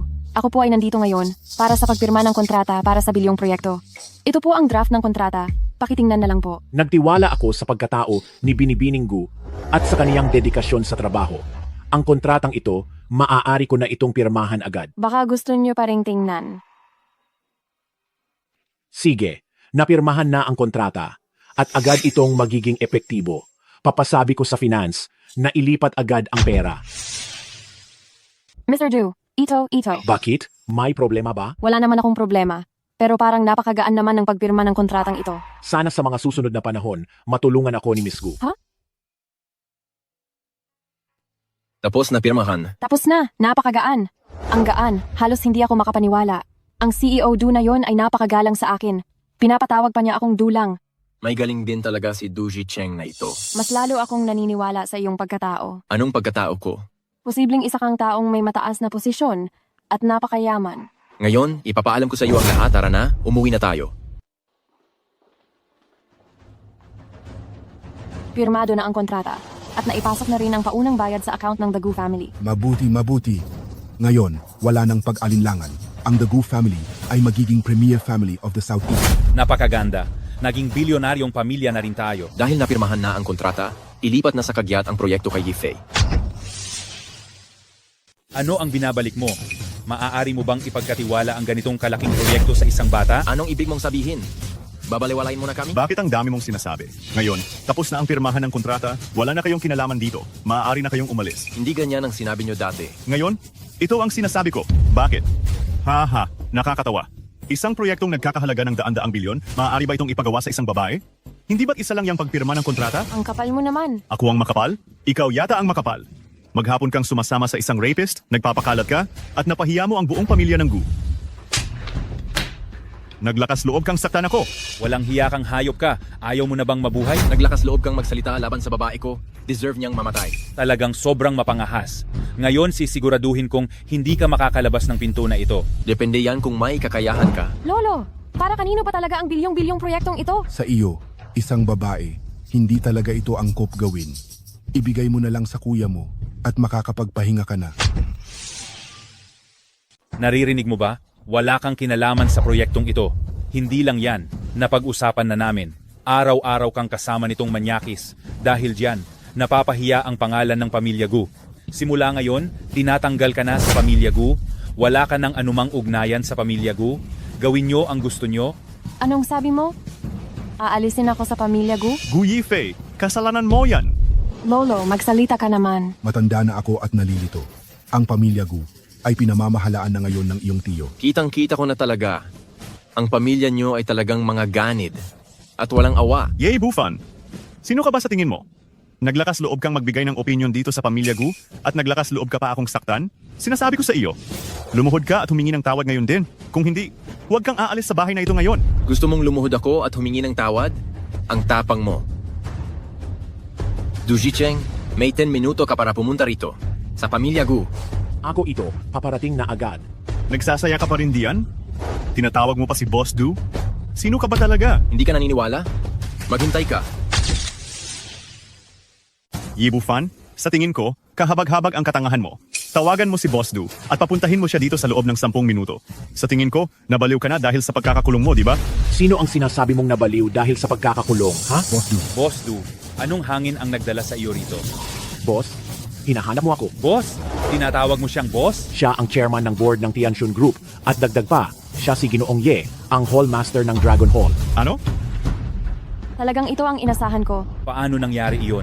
Paano siya magkakaroon ng dalawang napakataas na pagkakakilanlan ng sabay? Hindi ba siya isang rapist na kalalaya lang sa kulungan? Ano? Nagdududa ka ba sa akin? Kakaimbestiga ko lang sa pagkakakilanlan niya. Siya ay isang basura lamang. Kung patuloy kang magsasalita ng walang katuturan, pagsisisihan mo ito. Hindi mo ito inasahan, di ba? Hindi lang ako may-ari ng dalawang pagkakakilanlan na iyon. Ako rin ang kasalukuyang hall master ng Hall of 100 Herbs. Matagal ko na itong sinabi sa inyo, pero ayaw ninyong maniwala.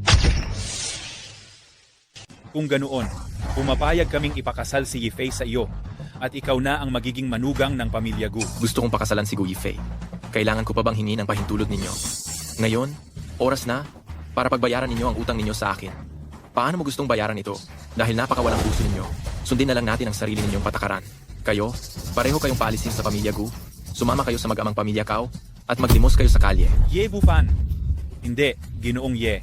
Ang lahat ay isang hindi pagkakaunawaan lang, isang hindi pagkakaunawaan. Tingnan mo naman, napakayaman mo, at napakataas ng katayuan mo. Huwag mo na kaming pansinin, sige na? Tama-tama. Pakiusap, alang-alang sa aming pamilya. Ngayon, alam ninyo na pamilya kayo? Kanina noong gusto ninyong paalisin si Gu Yifei, palabas ng bahay.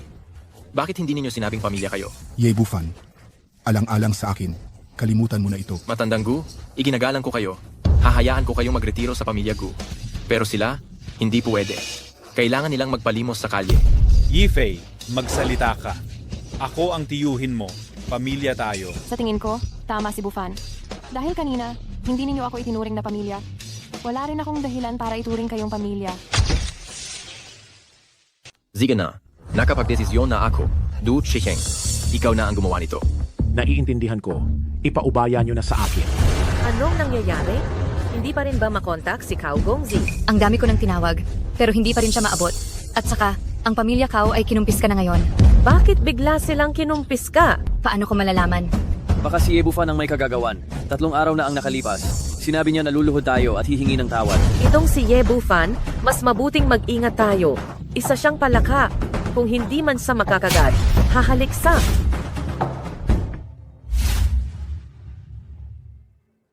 Kung ganoon ang usapan, ang 3 taong pagkakakulong ay naging daan pa para magtagumpay ka. Oo nga. Dapat akong magpasalamat sa aking 3 guro dahil ginawa nila akong isang taong walang makakatalo. Ano naman ang plano mo ngayon? 3 taon na, ang utang sa akin ng Pamilya Qin. Unti-unti na rin nilang babayaran. Kung ganoon tayo, kailan tayo magpapakasal? Kailan mo gustong magpakasal? Ngayon. Si Si Yebufan na walang hiya. Hindi pa natin naayos ang pagbugbog niya sa akin dati. Sa susunod na makita ko siya, talagang babalian ko siya ng binti. Ang walang kuwentang taong ito, binugbog pa ang anak ko. Hoy, Kinang Shin, nakita na si Young Master Cow. nasaan? Siya ay, Magsalita ka. nasa isang subway underpass siya ngayon sa East City. Ano? Ako? Ginang Kin, puntahan mo na po siya kaagad. Ate, may balita ba mula sa pamilya Cow? Sabi niya, nasa isang subway underpass daw si Young Master Cow. Anong nangyari? Hindi sumasagot ng tawag. Ngayon nasa underpass? Tara na, titingnan natin siya ngayon.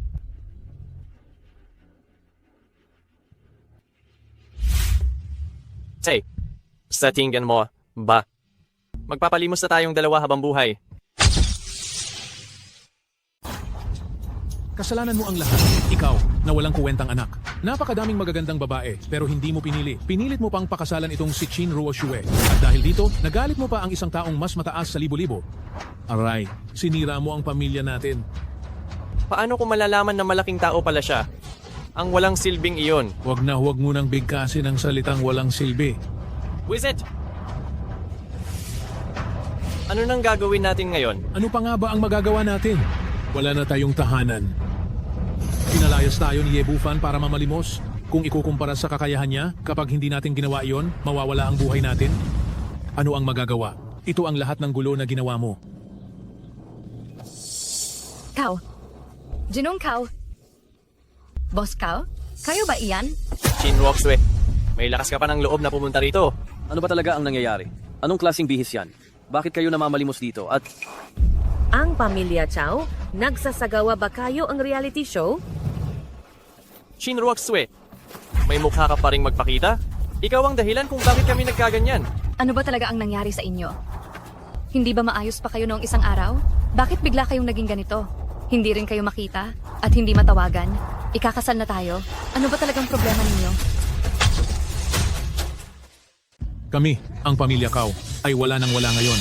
Tinanggal kami sa Dongnan. Bukod pa rito, kaming mag-ama ay kailangan mamalimos habang buhay. Sa kalagayan namin ngayon, dapat kayo na ang sumunod. Ang makabangon? Mahirap iyan. Hindi ko pa rin maintindihan. Ano ba talaga ang nangyayari? Hindi mo ba talaga alam o nagpapanggap ka lang? Hindi mo ba kilala si Yebufan? Yebufan? Ano namang klaseng tao siya? Hindi ba't kalalaya lang niya sa kulungan at mayroon lang siyang kaunting kasanayan? Pero hindi naman siguro sapat iyon para tuluyang bumagsak ang pamilya Cow, hindi ba? Mukhang wala siyang alam.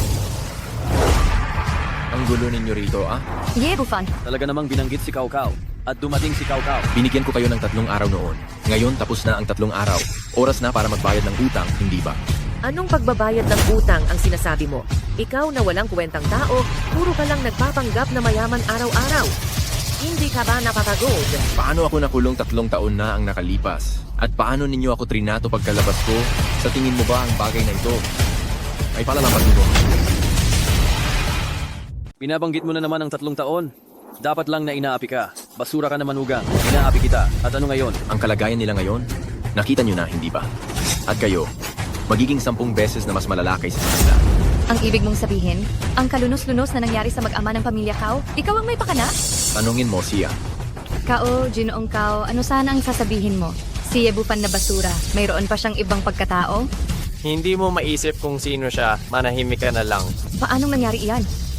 Nagkasama kami ng napakaraming taon at 3 taon siyang nasa kulungan. Hindi ako naniniwala na mayroon pa siyang nakakagulat na ibang pagkatao. Ang taong nakapaglagay sa pamilya Cow sa ganitong sitwasyon, gaano kaya kalaki ang kanyang kapangyarihan, maiisip mo ba? Sa loob ng China, may 3 tao na may pinakamataas na posisyon. Ang pinuno ng Balay Medikal ng Baikao, at ang nagkokontrol sa Tianxun Group, at ang pinuno ng Talan ng Dragon. At siya ang pinagsama-samang 3. Ano? Ito, paanong nangyari iyan? G, Cow, nagkamali ka siguro? Si Jidu ng Tianxun Group, at maging ang hari ng Timog Silangan, si Dubing Kun, si Boss Kun, lahat sila ay sumusunod at nagpapakumbaba sa kanya. Magkakamali ba ako? Sinasabi ko sa iyo, kaming pamilyang Cow ay wala nang natira ngayon. Nagpapalimos kung saan-saan. Sa tingin mo, magkakamali ba ako? Qin Ruoxue, ang nawala sa iyo ay isang taong kayang abutin ng buwan para sa iyo, kayang sumisid sa pinakamalalim na dagat, isang taong nasa itaas ng lahat. At ngayon, ang ipapalit dito, anong klaseng parusa ang kakaharapin mo? Naisip mo ba? Bakit ikaw na parang basura lang? Paanong nagkaroon ng napakataas na pagkatao? Bakit? Bakit? Mula ngayon, ang inyong pamilyang Kin ay mamumuhay araw-araw sa impyerno